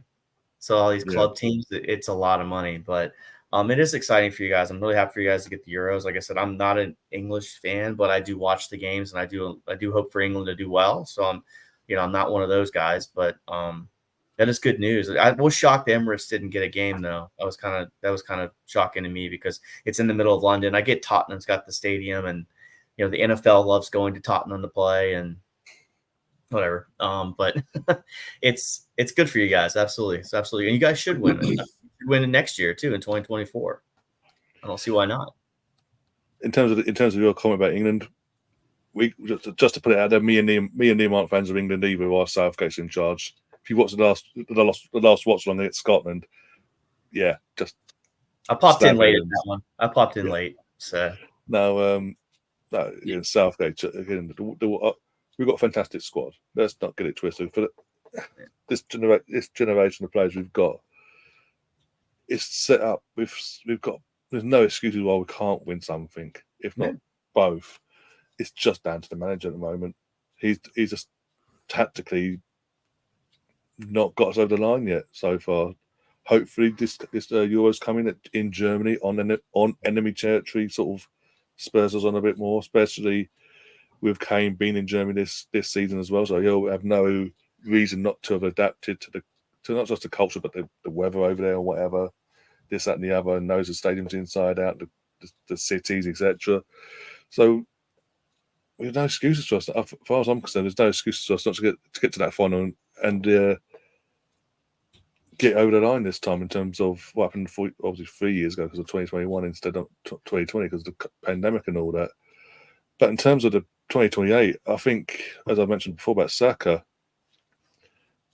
wouldn't it be poetic, no matter what happens in the next Euros, wouldn't it be poetic if, as we're co-hosting it, if we get to the final of that one at Wembley, and there's a moment where there's a penalty, he takes it and wins us the Euros, and he looked back to the last time we hosted it in 2021, in the space of 7 years, go back 7 years, that pain takes it and goes, you know what, I'm a more experienced, established player now, potentially world class.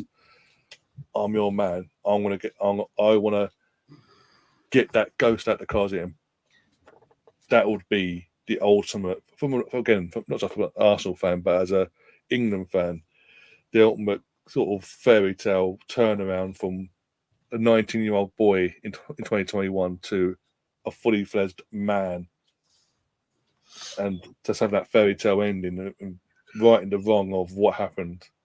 That would be for me fantastic. It's coming. I don't know if you want to hear this. So Here we go. It's nothing to do with England, but this is going to rattle you. This is going to rattle you before the end of the show. I've just been scrolling down Twitter. Do you want to hear the excuse from Howard Webb why Kovacic didn't get sent off? Oh, please. I was going to ask, but I didn't know they touched on it. But go on. Mike Oliver doesn't want to have a negative impact on the game by overreacting. Howard Webb admits Manchester City's Kovacic was extremely fortunate not to be sent off against Arsenal. So again, it's going back to what was it, a few weeks ago. Mike Dean doesn't want to upset his best mate. Basically, doesn't want to upset the flow. But literally 8 days prior, they're quite happy to upset the flow of the game with Diogo Jota against them. I think that just tells you everything you need to know now. Like, for me, Howard Webb, I thought Howard Webb would come in and do something different to Mike Riley, but yeah, you're putting yourself, fair play to him, he's putting himself on a platform while going in front of a TV, but in my opinion, you're just making things worse now. Like, you're blatantly saying that the referee should have sent him off, but he doesn't want to send him off because he's worried that he might overact. Now, in my opinion, I'm glad he didn't get sent off. Do you know that? I'm actually glad he didn't get sent off. The implication would have been down. No Rodri, no De Bruyne, no 10 men. 10 men. So I believe that him not getting sent off set us up better longer term in terms of how we won that game and how we'll come out of that game. Because you could imagine, right, if we had gone and won that game 2-3-0, right, with them 10 men, that's all we'd have ever heard. You can't beat us with 11 men, etc., etc. So I think it was good news he didn't get sent off, but I think this exposes these guys even more that they're just incompetent, aren't they? They're just incompetent. And what they're saying is basically they're influencing games on what the game looks like. And that's why I was saying, if that was Arsenal, Sheffield United, the Sheffield United player would have been sent off. Yeah. There was a word I said earlier, guys, entertainment. Yeah. And at the end of the day, it was, well, I mean, and I hate to say it, but, this is, there was the biggest game of the weekend. They were running ads about it. We were getting it over here in the States. Yeah. I'm talking to college football games. Hey, Arsenal City, watch it Sunday on Peacock. It is, and I hate that it's like that. But I also wonder if it's also one of those situations where, Howard Webb's like, Michael, you screwed up. We're not going to throw you under the bus in front of the public, which, fix it for next time. I don't know. I agree with you, Liam. I think there's incompetence. I think there's a level of entertainment involved in it. It's just kind of unfortunate. But like you said, if it had been 10 men, like my daughter came up from school. So like, there's City fans at her school because they're young kids, right? So I ran to a guy I went to high school with. I ran into a guy I went to high school with Sunday. He's coaches Chesapeake United, and he's a City fan. His kids love City. So I kind of roll my eyes a little bit, right? Whatever. But the first thing that the kid told her, oh yeah, we didn't have Rodri. I'm like, there's always excuses, right? And at the end of the day, we didn't have Timber, we didn't have Saka. Like, it's kind of one of those deals. Like they did it 11 on 11, and at the end of the day, we know, and those players in that locker room know they beat Man City on Sunday, and that's all that matters. It doesn't matter what TalkSport says, the BBC says, Twitter says. Those players know they went toe-to-toe with Man City, and they beat them. So yeah, and we said back in August after we beat them in the Community Shield, no matter how we beat them, and we did beat them in the Community Shield, but no matter how we beat them, it was huge to do it on that day because psychologically, the players now know one way or the other we can compete with Man City, we can push them, we can beat them. And I think that had a massive impact, that game in August on Sunday's game. Because, as I say, different game plan. We didn't go gun-ho like we've done last season, both home and away. We didn't go toe like swashbuckling, like you attack, we attack, you attack, we're going to do this, outscore you, whatever. It was a mature performance from this young group of players still. And they are still a young group of players compared to the experience of Man City. And I don't care what everyone, all these Man City fans, the United fans, are bloody. Oh, what was that one? His name now. Oh, I can't remember his name. He did a what? There's a clip going around where he did a watch long and. I think it was Vance. Sorry, and he's sitting. This is a Man United fan, by the way. If anyone doesn't know, he's a Man United fan, and he was disappointed that his rivals in Man City were about to lose to Arsenal. So shows you the levels of where things are. But look, it is what it is. And again, you hear the excuses. Oh, they didn't have Rodri. They didn't have De Bruyne. And this happened and that happened. Again, go back to our 11. We didn't have Saka. Timber. Full stop. He wasn't available at all. We had no Saka. Period. Martinelli wasn't fully fit to start. He came on, made a difference, part of making a difference, but he didn't start. And we had Eddie crying out loud. And by the way, that's the answer. That's his question about once Kane goes, who's our answer? Eddie Nketiah, now in Southgate. We didn't have Partey in our midfield. We had our third choice. We had our third choice midfielder alongside Declan. We were weakened as well. We didn't have a full assembled, full fit squad available. It's just what suits the agenda of certain people. But I don't care because my team won, our team won. Yep. Where I don't care what I don't care what the league table says. We're top of the league. Oh, they scored 2 more goals than you. I don't care. We're top of the league. we've got Chelsea next. We'll as I say, I think we will beat. I won't say blitz. We will beat them though at the bridge. I just think the experience, our cream will rise to the top, and they will suffer for that basically. And Astrid just can have a little bitch fit over that as well. Once she's got a black eye and thrown through the table and all that crap. Eventually, Tottenham's bubble will burst. I think in terms of title race, it's going to be a 3-horse race between us, Liverpool, and City. I think Liverpool will just fade out in the end and go third. I think I said it since the summer. The second we signed Declan officially, I said I backed us to win the league. I think we are doing what we need to do to get over that line. And nothing this season. The performances haven't been great to our season standards, but maybe they have been. Just that they've just been more mature and they're not going gun ho so early on, and they're just easing themselves into the season, building up. So come January, February, the business end, they then just burst and kick on from there. I'd rather them do it that way than didn't do what we did last year. We did in 02-03. Burst into the season, blitz it, and then fade away in the end and cost us the title. Standards have raised. That's what it comes down to. Yeah. Our expectation for this team is higher than it was 5-6 years ago. So, I mean, yeah, you're right, Ryan. It's like you say as well. That Man City did have a competent CDM, but he doesn't get minutes. Even when the best CDM isn't available, he doesn't get minutes. So. He played Silva at the 6th position, which I mean, he played right back with the Emirates last year and should have been sent off. That's another one. He should have been sent off because he kept pulling Saka down. So, yeah, it's.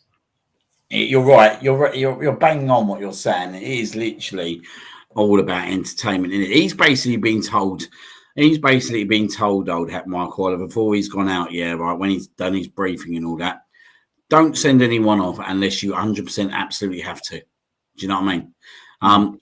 Because it is on TV. It's the biggest game of the weekend across the whole world, isn't it? Arsenal, Manchester City. It's getting watched across every country in the world. Right? You can imagine the revenue that's being made out of that game, and they're basically picking and choosing what games to be lenient in and what games not to be so lenient in, and it's not right, is it? It's not right. It should be down the middle. And I fully understand that when I have fans say to me that with sport lesser teams, we get decisions given against us that are different to what a higher placed team would get. And when you see that, you can't not disagree, because the Fulham player does much less and gets sent off against us. He gets sent off. Let's talk about Tommy Asu, for example, at Crystal Palace. Yep. Yeah. Yeah, just don't get me started on that crap. Bloody hell. Do you know what the word criminal part about it is? This is the difference between American sports and English sports. You guys have relegation, right? If a decision goes against the 17th place team and they lose 3 points or 2, that costs them millions of dollars, and they get sent down in the championship and potentially could hang out in the doldrums, as I call it, purgatory, for 20 years trying to get back up. That's the problem here. Either call the game fair for all 20 teams, or just admit it, you're corrupt. I mean, that's the problem I have. There's an impact on every single team. That when I first really got into this, I think about 38 games. You missed 3 points, no big deal. That's it. We lost to Man City by 5 points last year, but we just picked up 3 that we lost last year. All we have to do is go to the Etihad, and we pick those 2 back up, and now we're neck and neck with those guys. So every game matters.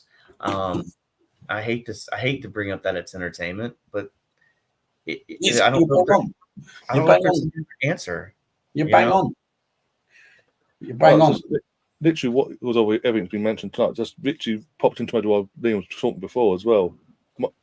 Remember that referee, Mark Halsey? Yeah. Years and years ago, he had a health scare, came back and all that, and then retired a couple of years later. Do you remember there's a thing going about a while ago? I was just found it now, where he basically he denies it now, but it's out there, word for word, verbally wise. And I've just got it up now. I'm going to read it out to you. It says, "This is what he said. This is what he said a few years back about the PGMOL, right? This is his words.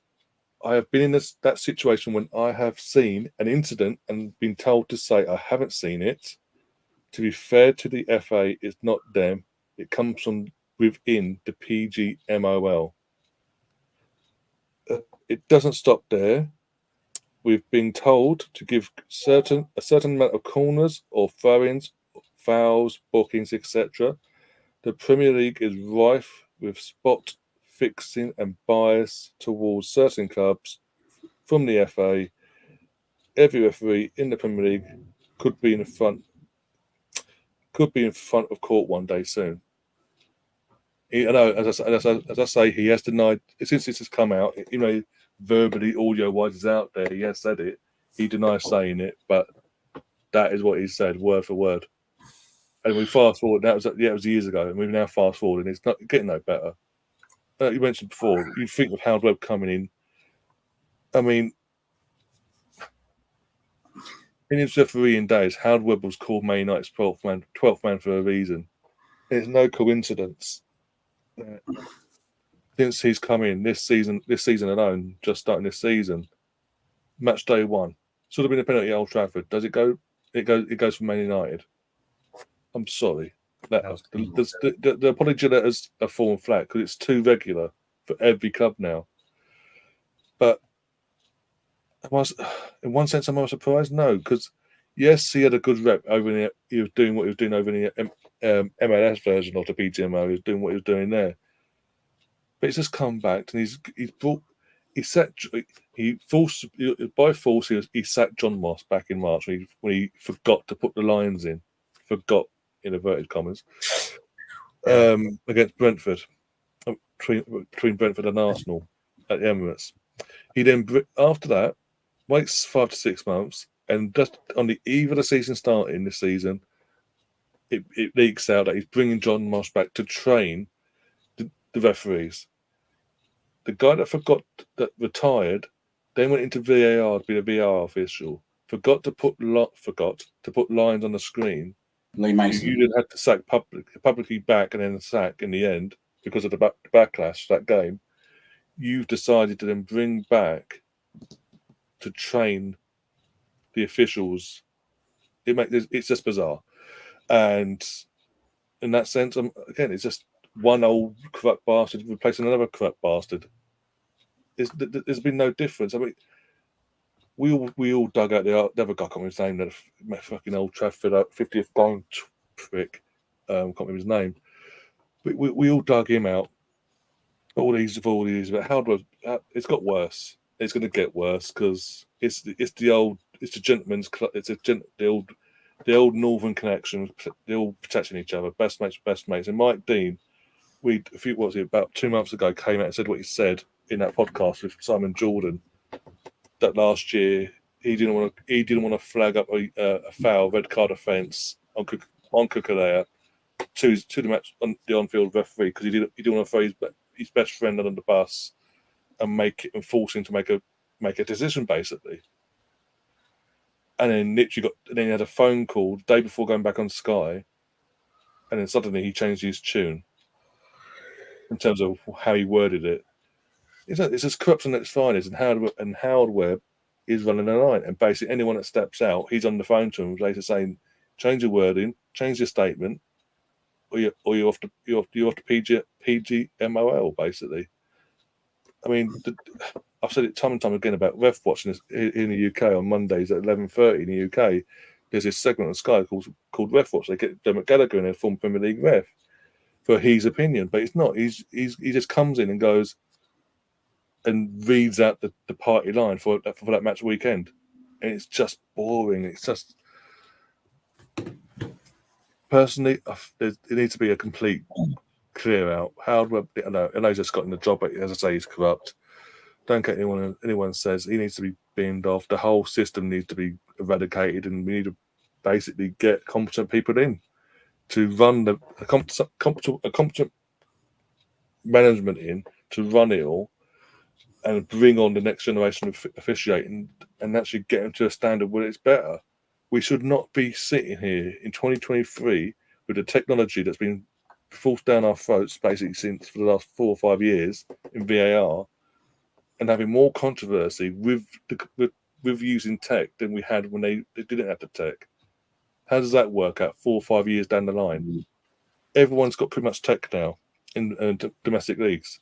Yeah, you get the odd error here and there, but it seems that England only in England, where it's constantly every week, there's always an issue. And I keep saying, people keep going, oh, scrap fast. The technology itself isn't the issue. The issue is the people with hands, a heart, and a pulse that don't know what they're doing. They're incompetent. And until that changes, things won't. Everything else won't change. But I mean, Russ, I mentioned Russ before. He says Oliver was refereeing the Saudi League a few weeks ago, where who were his bosses? Oh yeah, the Man City owners, not dodgy. Oh, is that? And he gets picked a few weeks later to officiate our game against Man City. And then obviously, as you said, Howard Webb now is protecting. He's just protecting. And again, I've said it before. The emails of the statements, the apology statements, whatever, they're falling on deaf ears. It's too regular now. It's not like it doesn't feel genuine. It's just a thing to sort of shut everyone up, sort of thing. It just pisses me off. Yeah, it's really hard to. I think with the VAR stuff, and I think what makes it highlighted so much, Ryan, is bad calls happen in games. But then you give someone technology to fix up where they screwed up potentially, and they still can't get it right. That's what's even harder to accept. I mean, life is not perfect. Let's not get ourselves here, but some of the stuff just like you can deal with things going wrong in your life and things not working out at your job, but these guys, it just, I know you probably didn't want to go down a ref line tonight, but when you hear we hear a statement like Liam wrote out earlier, it infuriates you because it confirms a lot of the biases people have. Like I put in the chat, MLS, Messi League Soccer. You give a guy in your country a percentage of your TV deal, and you want to tell me that the refereeing in the game he's in is going to be fair? Now, they didn't make the playoffs, but let's not kid ourselves. Next year, they're going to kick on and probably be one of the top 3 teams in the league just because they'll get more money and they'll bend the rules for them. And then another thing I put out in the chat, EFL 1 is sponsored by Sky Bet. They tell you to go gamble responsibly. The NFL over here runs commercials about them. We have a script. They make jokes about the NFL is scripted. Like, what are we doing? Like, so I don't know. Are we getting too worked up about something we potentially don't have control about? That's what my concern is also. And at the end of the day, if we just kind of remember what it is, and you can't accept the fact, but if the powers that be won't come in and correct it for us, I mean, who do you turn to make these things right? Do you really want government involved in it because they can't do anything right? Not this government, no. You know what I mean? So what's the recourse? Like the TV deals, that might be your answer. The network's coming out and saying, "Hey, y'all need to figure this out. It's affecting our bottom line." I don't know. It's a hard one, man. It's a hard one. Yeah. I think the problem is, isn't it? Like, we're not seeing improvement. Like, if we were seeing improvement, where you could sit there and logistically say, "Do you know what? Things ain't going to be right at times. There's always going to be something that creeps up." Like, I don't get how they can pull back the Liverpool goal. I'm being totally honest. It was a couple of seconds, but you just have to. I guess you just have to kind of accept as such that there was a law that they couldn't overrule. But then they literally overrule laws each week. They're literally overwriting a law in terms of not sending Kovacic off because they basically want 11 against 11. And of course, we all want 11 against 11. No one wants a 10 against 11. Do you know what I mean? Like, we're pretty happy now that we beat him 11 on 11 because it means much more than what it does. So everyone does want 11 on 11 and let the best team win. But the problem we got at the moment is there ain't improvement. It's getting worse, not better. Do you know what I mean? And for me, as Ryan said, like, the moment Lee Mason allegedly lost his job, and I will say allegedly lost his job at VAR, he was told basically, and let's be frankly honest, look, we need to let the land lie with this one. You've made an absolute massive boo-boo for whatever reason. And don't worry, you won't be doing this again, but there'll be another role for you back at the end of the season. And then you've got this guy who no one's got confidence in, training up the new refs, and it's just like a conveyor line, isn't it? And it just continues and continues and continues. So like Mike Riley goes. That's it. He was pro Man United, unbelievably so. We see it in the 49th game. He goes, and you got Al Webb. Well, he was another one, wasn't he? And even Clattenburg, like he was exactly the same. He was seen in the 2016 FA Cup final against Crystal Palace, talking to Alex Ferguson before the game.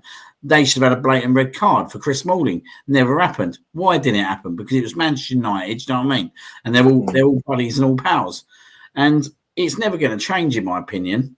And what they've done now with VAR is they've actually made the refs worse by bringing VAR in, because the refs weren't good anyway. But now the refs don't make no decisions. And Howard Webb's basically admitted that the referee is not going to make a decision unless he 100% has to, because it's the game, what game it is. So they're basically admitting there, right, in my eyes, that the first foul is exactly the same. They didn't want to send him off to make the game 11 against 10, so they just deemed it a yellow card. Now, me and you both know, if that was any other game that we was playing, Arsenal, Fulham, Arsenal, Palace, Arsenal, whatever, that team would have been down to 10 men. Yeah. That team would have been down to 10 men. And it's never going to change. I just don't see it changing. And Howard Webb's, he can come out on TV and say what he says, right? But they're actually digging themselves a bigger hole every time they come out. And that's the problem now. They're digging themselves a bigger and bigger hole. Mike Dean going on TV. What they're actually doing now is they're trying to get on TV and explain these decisions, but they're literally building themselves a bigger hole every time. Mike Dean, week on week, building himself a bigger hole. He's building the referees a bigger hole. And in my opinion, Mike Dean is on Sky because Howard Webb's asked him to go on there. Yeah, he ain't been sacked from VAR. He's basically being enrolled to go on there to be their voice. Yeah. I mean, touching on that, did anyone see the Paul Merson versus Mike Dean on Saturday? I mean, Mike Dean, fair play to Paul. I mean, ex-Arsenal and all that. I know he's a Chelsea fan, but ex-Arsenal, and literally he was the only one on that day that stood up for himself, basically, in terms of that, in that moment. Fucking Mike Dean giving a big and old, how do we improve? Do we bring ex-players in? No, because you five here clearly don't know the rules. And never thought just sat there giggling, and Paul just went, huh, what? And put him in his place. Like, shut up, show respect. Obviously, players, bring ex-players and you train them. I mean, I refer back to it in terms of rugby. I know they don't use ex-players, but they've had tech for how many years in that sport, in rugby union? It's ridiculous how long it's been in play. It is flawless, like you're saying, and the people in the actual room itself with the tech aren't referees. They're not officials. They don't go from pitch to computer room. These are people that have been hired by the powers that be, trained to a level where they know the rules inside out, used to the tech as well, and they're just there as a referral for the on-field official. We've seen it in this World Cup. I watched the Rugby World Cup at the moment, and it's like it's always been. It's literally, if the referee misses something, you're here on the screen suddenly. Oh, by the way, red number 5 has made an illegal challenge on blue number 8 or whatever. But and just to confirm that this is the case, obviously the ref stops the game, stops the clock. There's no time. There's no game. The time hasn't been eaten into while it's all going on. Time's off. Right, I'm going to show you this now. This is the angle. It's the best angle for you.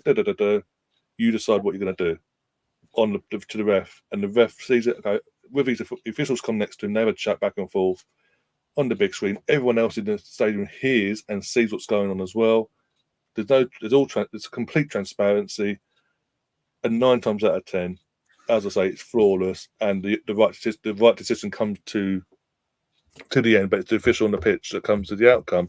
But it's the text there to help. Whereas it just seems, especially in the Premier League, it just seems like the text there, and it's been implemented wrong. I've always said it needs to go down the route of how it's used in rugby, in terms of You don't have an official there.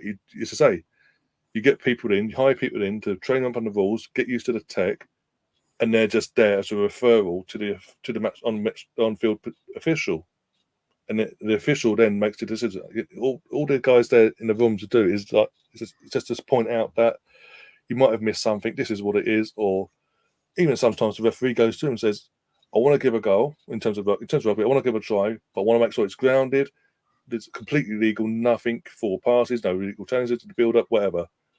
Can you just show me the best angles for X, Y, and Z?" And it's that simple. It's so simply. It's been like that for what 20 odd years now. It feels like maybe longer. Yeah, it has been longer actually. Whereas I say it's like batting.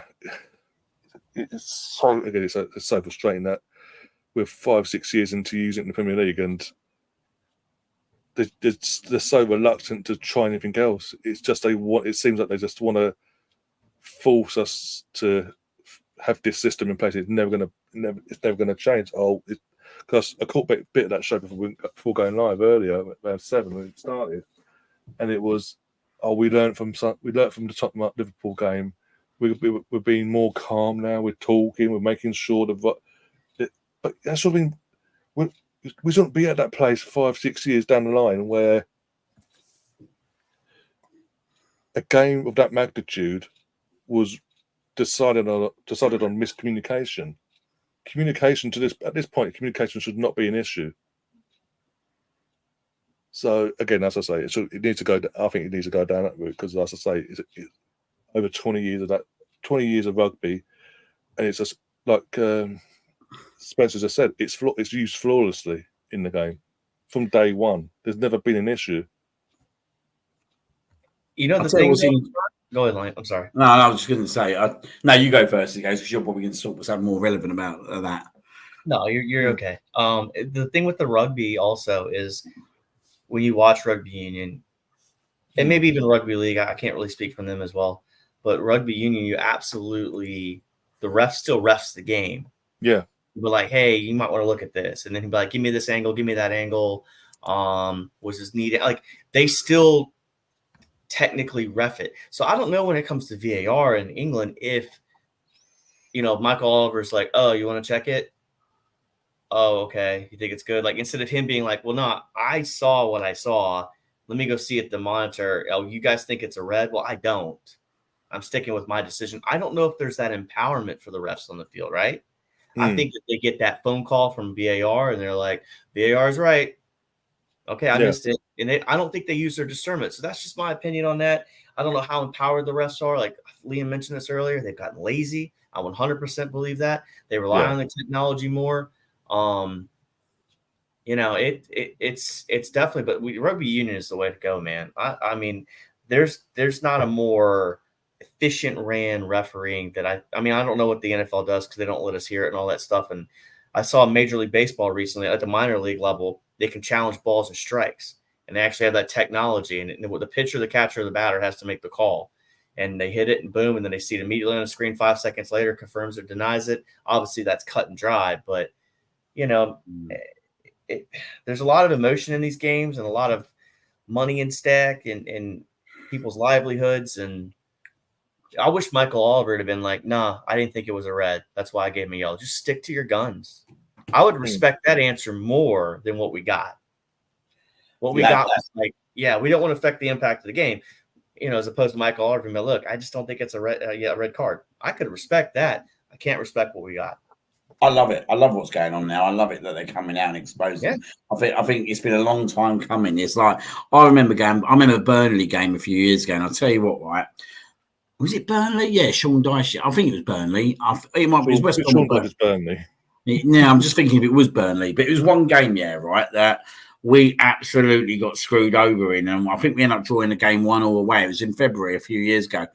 And we should have blatant blatant penalties and everything. And I had to go to bed after the game. It was only about 2:30 in the afternoon. It was a 12:30 game because I was that angry at what I watched. I could not believe what I watched that day. There was blatant handballs, there was blatant fouls in the box, and they just weren't giving it. And we're just used to this now. We're used to this, but back in the day, there'd be silence. You know what I mean? There would be nothing. But now what they're doing is they're getting certain people into TV and all that. And I think they're screwing themselves over, and I think they're exposing themselves. Take Mike Dean, for example, right? What he come out with in terms of obviously that he protected a ref. I've seen Mike Dean, right, firsthand. This is firsthand. London Derby on a Monday night, jump into the North Bank before the game and was talking to someone that he knew for 10 to 15 minutes. Now, mind you, right, that's a North London. No, it wasn't North London. It was Arsenal. I think it was Arsenal Palace a couple of years ago. Mind you, this is a referee and official who's supposed to be impartial, and he was sitting in the North Bank talking to someone that he knew for 10 to 15 minutes. And I could not believe it. I've probably still got the picture if I on my phone that I was that shocked by it. And this is what they've been allowed to get away with over the years. This is what they've been allowed to get away with over the years. So it doesn't surprise me when you put Mike Dean on TV, the answers you're going to get from Mike Dean. Yeah. Because it is the Mike Dean. It was always the Mike Dean show, weren't it? It weren't about who was playing the game. It was about how Mike Dean would go and how he would give a yellow card or how he would talk to someone. Like, they've been a law to themselves for so long now, and they've not been managed. And that all stems, in my opinion, from the Mike Riley days. Ever since Mike Riley has been allowed to be in control of this authority, it's gone totally downhill.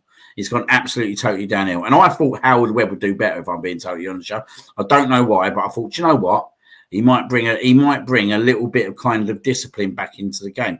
And when he got rid of Lee Mason, I thought, you know what? Fair enough.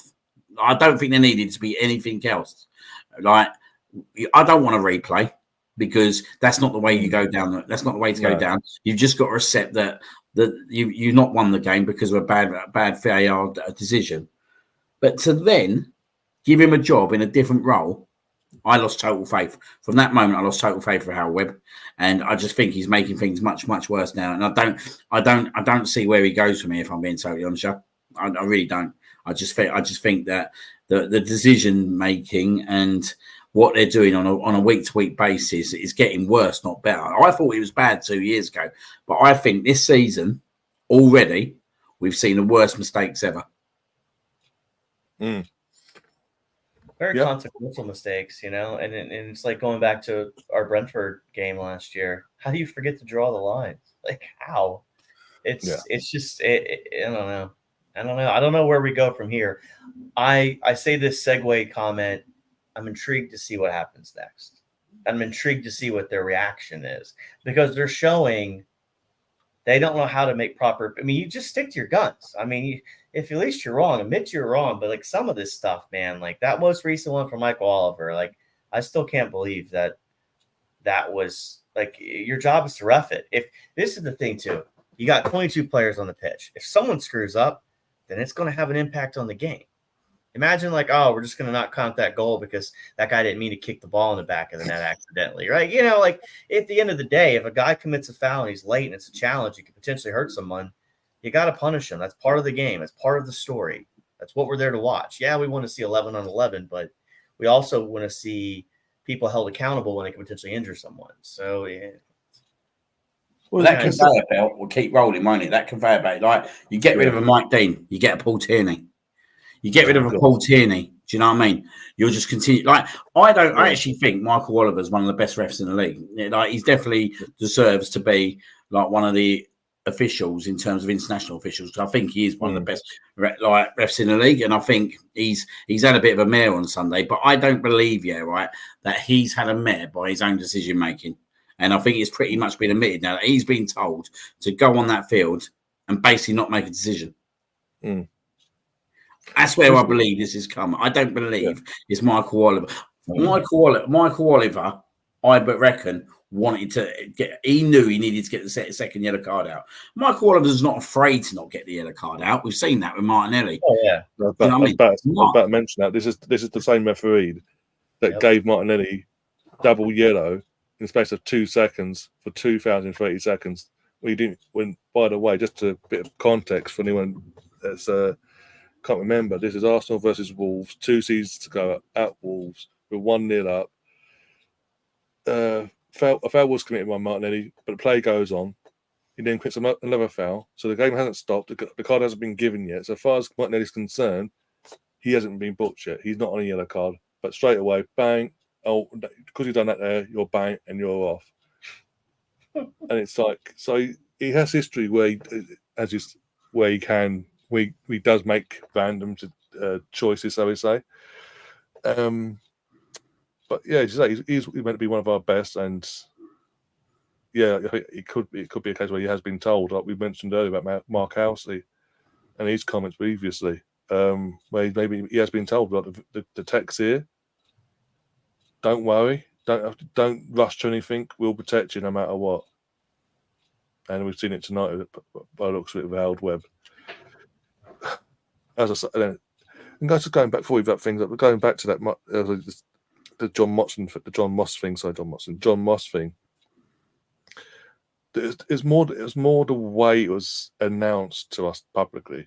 It wasn't even done by them officially. It was by the back door via the media that it leaked out the day before the season started.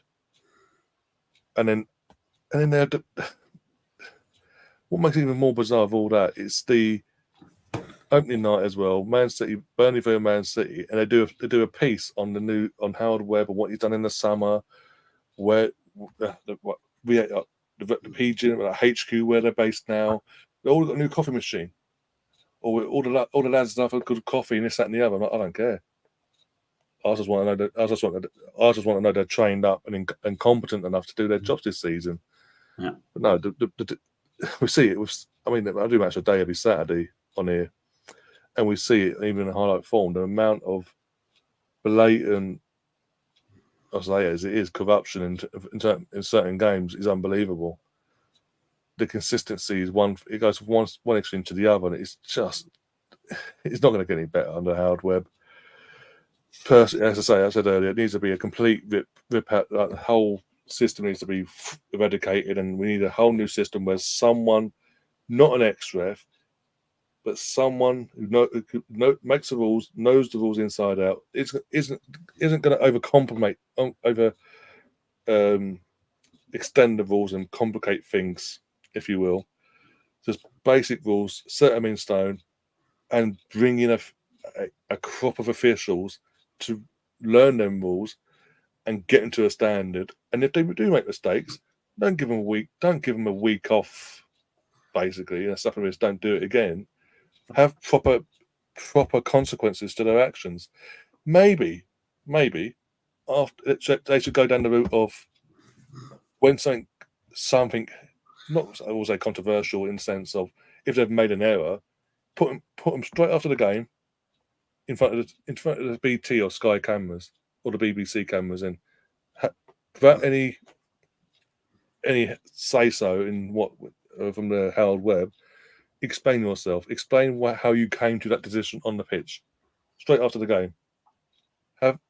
Give us something in terms of transparency that we believe them, instead of it being game over, get ourselves washed and all that, go back home and all that, and Howard Webb tells us what we got to say, what the party line is this week for our mistake.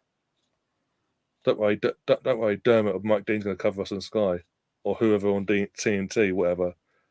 There needs to be so much more transparency, and like Stefan says here, he says, I think referees should be mic'd up like they are in rugby. So, and with that, sell what they do in rugby. They've been doing for like over 20 years. Sell little like mini Walkmans, if you will, with headphones.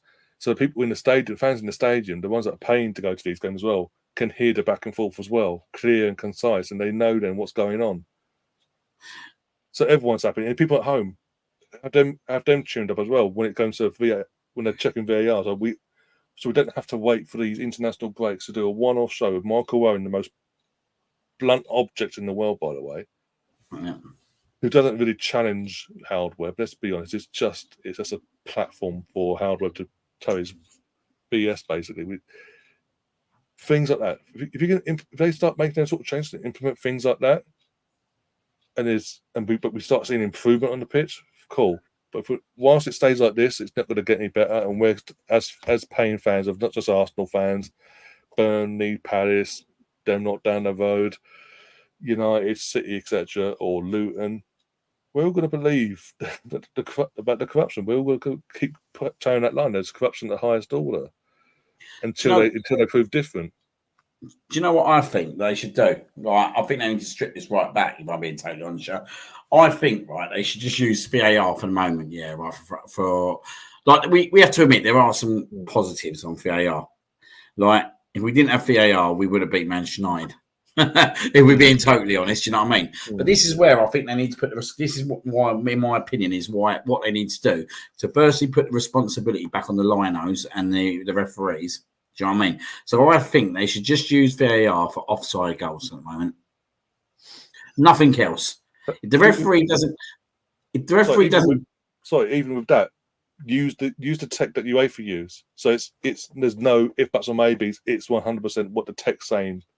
It shows you exactly how offside or how onside they are. Yeah. But do you know what? I would say, take penalty decisions out of it and everything. If the ref don't give a penalty, the ref don't give a penalty. Do you know what I mean? The lino don't give it for whatever reason. The lino don't give it. Like it's become a farce. Like we see every week. Remember the handball fiasco? At one point, everything was a handball. I think by using VAR for so many different things, it's taking the whole responsibility away from the referee. You might as well just put a robot on the pitch. That's what you might as well do now. Put robots on the pitch, right? And let them referee games. In my opinion, I think we should strip it right back. I think we should use VAR for offside goals only at the moment. Put the responsibility back on the referees and the linos. If they don't give a penalty, they don't give a penalty. Do you know what I mean? That's what it used to be. Like, how much time does it waste as well? Do you know what I mean? I just think it's pointless. And you're sitting there for minutes, not even unsure what's going on. Do you know what I mean? In the grounds. So that's criminal in itself right there, Liam, that you guys that go to the games don't see what's happening or see replays. Like over in the States, I go to minor league games. I'm talking like we would consider them probably lower League One. And there's replay up on the screen for anything. Hockey, basketball, all that stuff. We see all the replays. And that's the thing too. And I think you mentioned it earlier about them not reffing the game. I really want to know, like, hey, when they send that ref to that monitor, is he allowed to disagree with the VAR room? I really want to know that, because if you're not going to, why send him to the monitor if he's not going to be empowered to stick by his original decision? That's because I haven't seen one happen like that yet. Palace and Aston Villa this year was one of the first. It's happened this year. The referee got sent over to not give the penalty for Aston Villa. And that was Darren England again, weren't it, funnily enough? Darren England, yeah. And he went over and he stuck with his decision. And I think I actually think it's only the second time that it's happened in the Premier League. I think it's only the second time that it's happened. Season as well. Yeah. And it does make me think, do they do that just to make out that just to show, do you know what I mean? There is the possibility that the referee will go over there. Like, I think everything. It's not done by percentages, because it's literally 0.1% that they've done that, and there are 99% that they haven't done that. But I just think they need to put the responsibility back on the referees. Like, these guys are getting paid a lot of money, aren't they? Just be honest, and they're not making decisions, and they're just not doing what they need to do. And they've got worse with VAR, not better. I think VAR, the tool, is a superb thing, but I don't think it's been thought out correctly, and I think they've tried to do too much too soon. And I think what they should have done was embedded VAR just for things like offsides, and then try to increase on it. And I think half the referees probably, I think the problem is half the referees are too scared to make a decision now. And then VAR, I reckon they're caught flapping at times. I reckon they sit there.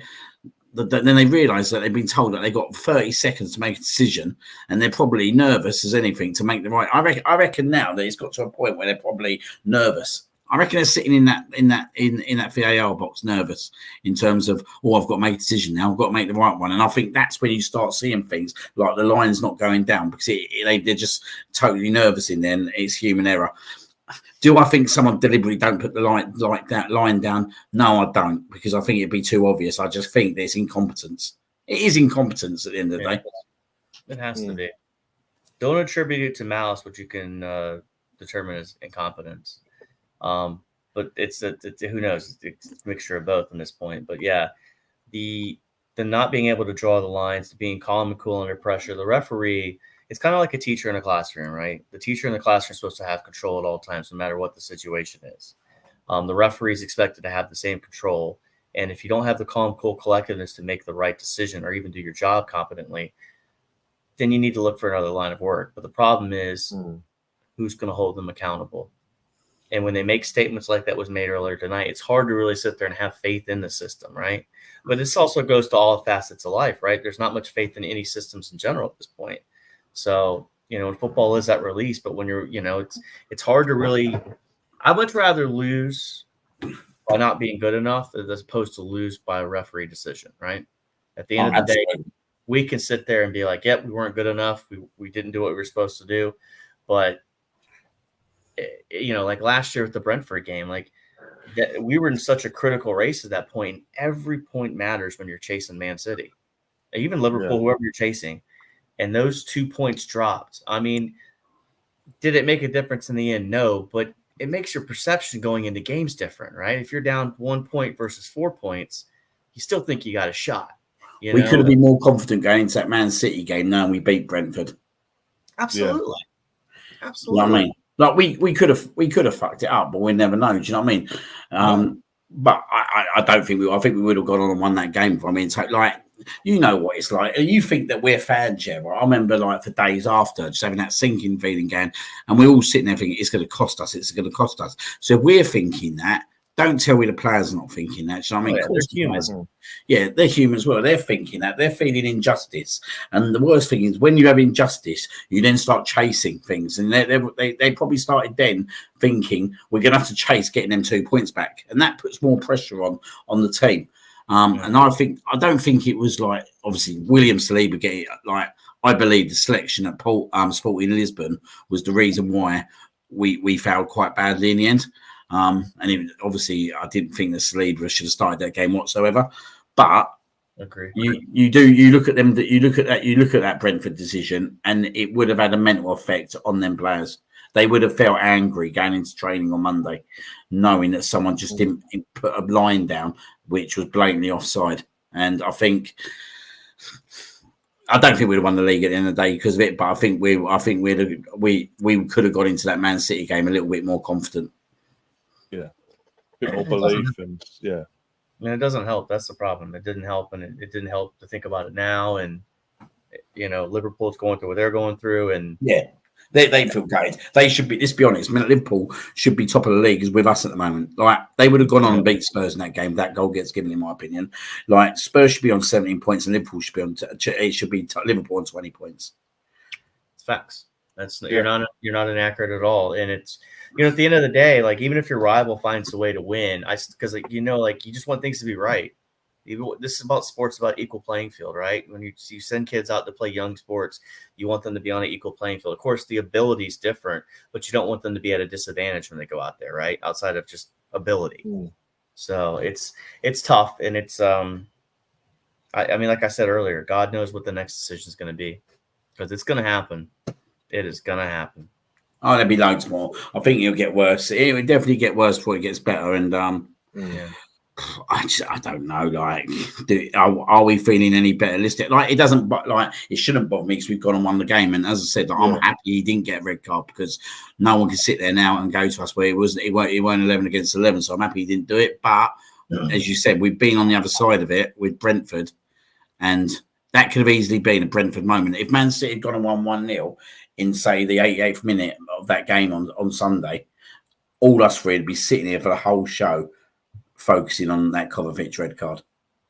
And that's all they would have talked on Talk Sport and the Boogies and the Rory Jennings and all those lot. That's all they would have talked about. As well, Arsenal won, but it was down to 10 men, and Rodri wasn't there, and De Bruyne wasn't there. Well, it is what it is. But do you know what? Saka weren't there. Do you know what I mean? Thomas Partey's not fully fit. Thomas Partey's not fully fit. They can throw that out, can't they? Because if we have our strongest team, Partey and Saka play, and they have Rodri and De Bruyne, so it's 2-on-2, isn't it? Like, don't get me wrong, De Bruyne is an incredible player. I absolutely love him as a player. Do you know what I mean? I think he's the very best in the Premier League, but you can only beat what's in front of you, and I think we can. And I think we can beat them even with them in the team. That's my belief now. Absolutely. Well, yeah, especially going forward, as it was mentioned earlier, I think the Etihad fixture coming forward later on in the season, that's going to be an interesting one now, because now our players have even more belief that we can beat this team and obviously go toe-to-toe, etc. And depending on the circumstances, even the draw, I'll take the fucking draw at Etihad, to be honest, and just go with it. But we'll see how the damn lies come then. But we'll get too far ahead of ourselves. But we are going to have things up, because we have been going for just over 2.5 hours, and me and Liam need some beauty sleep because it is about 10:30 in the evening. I'm not gonna lie, my wife just came in and gave me a look, so yeah. I appreciate you having me on, Ryan. I really do. It's nice meeting you, Liam. Yeah, nice meeting you as well, mate. Put a face to a name in the chat. So, yeah, pleasure having you on. Thanks for coming on as well, and Liam as well. And you know what?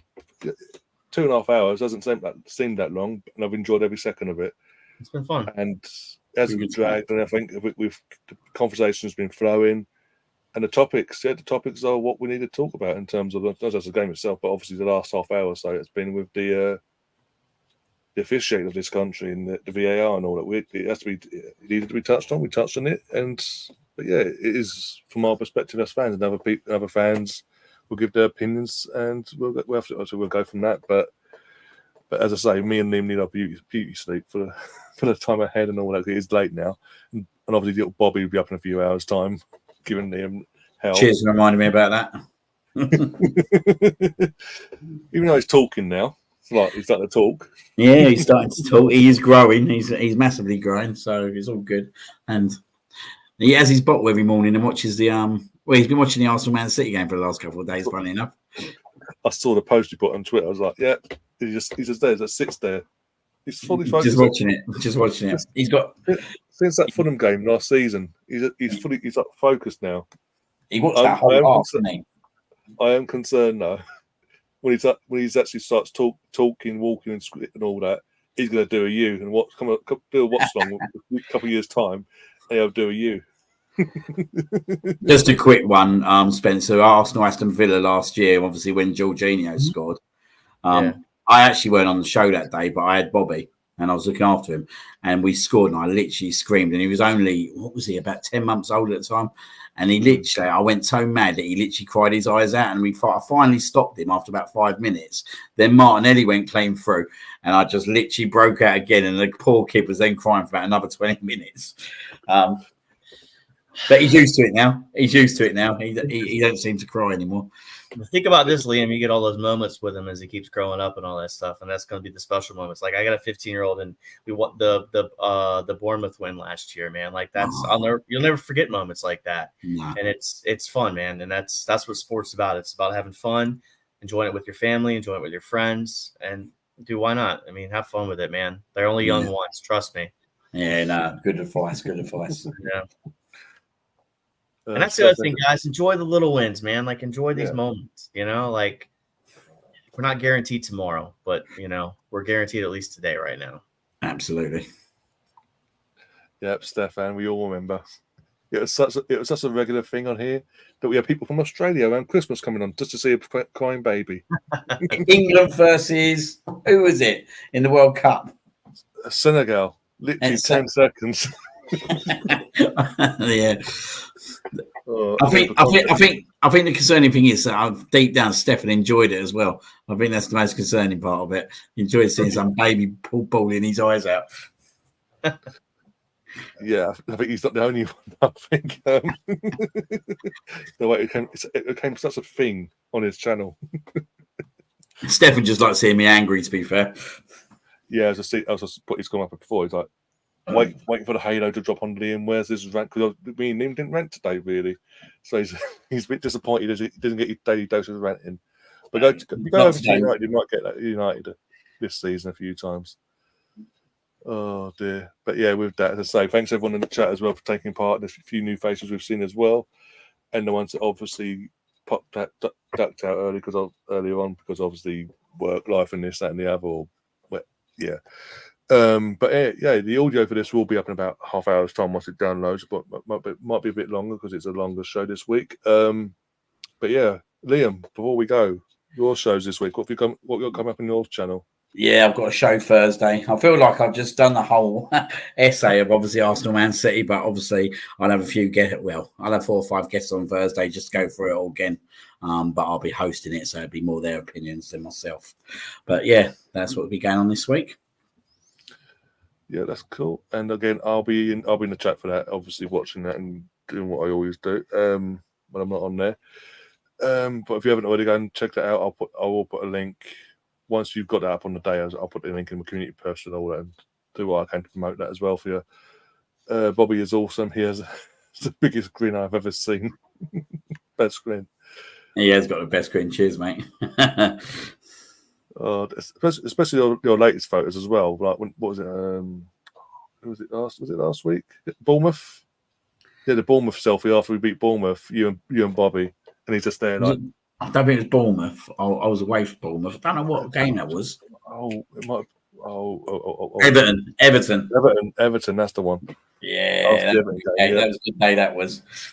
And even on Sunday, even though obviously you was already on your way down the Emirates and all that, he was already out. And he was at home in his little kit, getting ready for the game. Yeah, the instruction was that he needs to be wearing his Arsenal kit. Massive game, and we won. It's going to be mental that obviously at some point we're going to win the league, and he'll be like 1, 2, 3, whatever that is. We've been waiting for 20 odd years. I know. He comes along, total challenge, first time round. He never realised how hard work it was. The graft. He never realised the shit times. Hopefully, touch wood, he won't have to go through it like we did. But then again, he's never seen an invincible season either. Yet, touch wood. Yeah. Oh, here we go. Here we go. No, I'm not saying nothing. I'm not jinxing nothing. Take it game by game, see what happens. Yeah, I'm not saying this season it'd be fucking freaky if it did. Ain't it 20 years as well this year? This season, 20th anniversary, hence the home kit. Oh, could you imagine? No, I'm not imagining. No, don't say. If you want to imagine, you do it on Sports FC. That's how you imagine. Just do it on that. Yeah. No, exactly. But as I say, big thank you to Spencer as well. Obviously, your debut on the podcast. Thanks a lot of good points made as well, and hope to have you on again soon. Yeah, do you mind if I give a plug real quick for myself? Yeah, go on there, knock yourself out. Yeah. Bronco and VA 9986 is the YouTube channel. I do Arsenal. I do American football as well. I put pictures. I do videos of cats. It's pretty much a well-rounded channel. Of just my wife comes on sometimes and we talk, and you're gonna get a lot of everything on my channel. But I'm thinking this Thursday I'm probably gonna be doing a watch along with my hapless Denver Broncos versus the Kansas City Chiefs. I'm not gonna watch the whole game, but I'm gonna do a little bit of the game on Thursday night when I have a free moment. But again, I go on Gooner Gathering. Ryan, thanks for asking me on today. It was a pleasure. Liam, it was a pleasure meeting you as well. And I'm on Twitter, Arsenal9986. You ever want to talk sports, anything, just hit me up, man. I'm approachable. So. Yeah, no worries. And again, that's a thank you to both of you. And yeah, for myself, in terms of content-wise, as I say, Liam's doing anything on Thursday, so I won't be doing anything on Thursday because obviously I don't want anything clashing and nothing like that. So I want all you guys to go over to support his channel as well. If you haven't already, I'm trying to think now. Probably see me again on Sunday, the WSL, Arsenal v Villa in the WSL at the Emirates. As it stands, as we speak, is around just over 30,000 tickets have been sold for that, so you can still get your tickets if you want to go to that go to the Emirates on Sunday. There's no men's football in terms of club wise, so go down if you can. Go down and support the girls. If you can't, come here. The next best thing is on here, where you'll see me and a few other people obviously covering the game. Hopefully the girls get their first win of the season and start pushing up that table and kicking on for the season now. Trying to think, apart from that, might do a bit of, Thursday, that's actually Thursday. Ange will be doing a podcast on here, but I won't be. But that's what time's your podcast, Liam? On Thursday. Half eight. That should be done by then. But yeah. So hopefully it won't be that. There should be no clash on that side of things. But yeah, Ange will be doing a podcast where her and her guests will be basically coming on discussing the women's game from last Friday against Man United, the pros and cons from that game. Obviously, they touched on Sunday's game. Emerson has been in the chat as well. He'll give his segment on the the updates on the youth team, on under 21s, 19s, 18s, etc. And yeah, especially after tonight's result, 5-0 that finished, by the way. 5-0, Ferdinand with 2 of the goals. I believe, if I'm correct, I believe the Ferdinand is actually, I think his nephew or his son to Les Ferdinand, which is bizarre considering Les Ferdinand's a ex-Tottenham player and all that, but I believe that's the case. Don't hold me to it. I heard it somewhere. But yeah, so look forward. That'll be up and running. And once I get a time for that for you guys, I'll let you know in the community post and on social media as well. So keep an eye out for that all. We'll try. Well, obviously, as I say, I think it will be done, started and finished before Liam goes live. So do, as I say, go and support Liam on his channel as well, and Spencer on his channel, etc. as well. Aside from that, as I say, the audio for this, if you've missed any of it, want to listen to it on the go, instead of obviously having to sit down and watch it or listen on the go while you're moving about life and all that. Audio, about half hour, 40 minutes to be up running, and yeah, check out on Spotify, Google Podcasts, and all the other podcast platforms and apps are out there at this moment in time, and help do spread the word on that side of things as well. Because last time I checked last week, in terms of audio podcasts from an Arsenal point of view, we are now in the top 9, gone from 10th to 9th in the rankings. So slowly getting up the table, slowly. Good elite competition to push out, but we'll see on that. Aside from that, guys, take care of yourselves, and we'll see you soon. As always, up the Arsenal. Come on, you guys.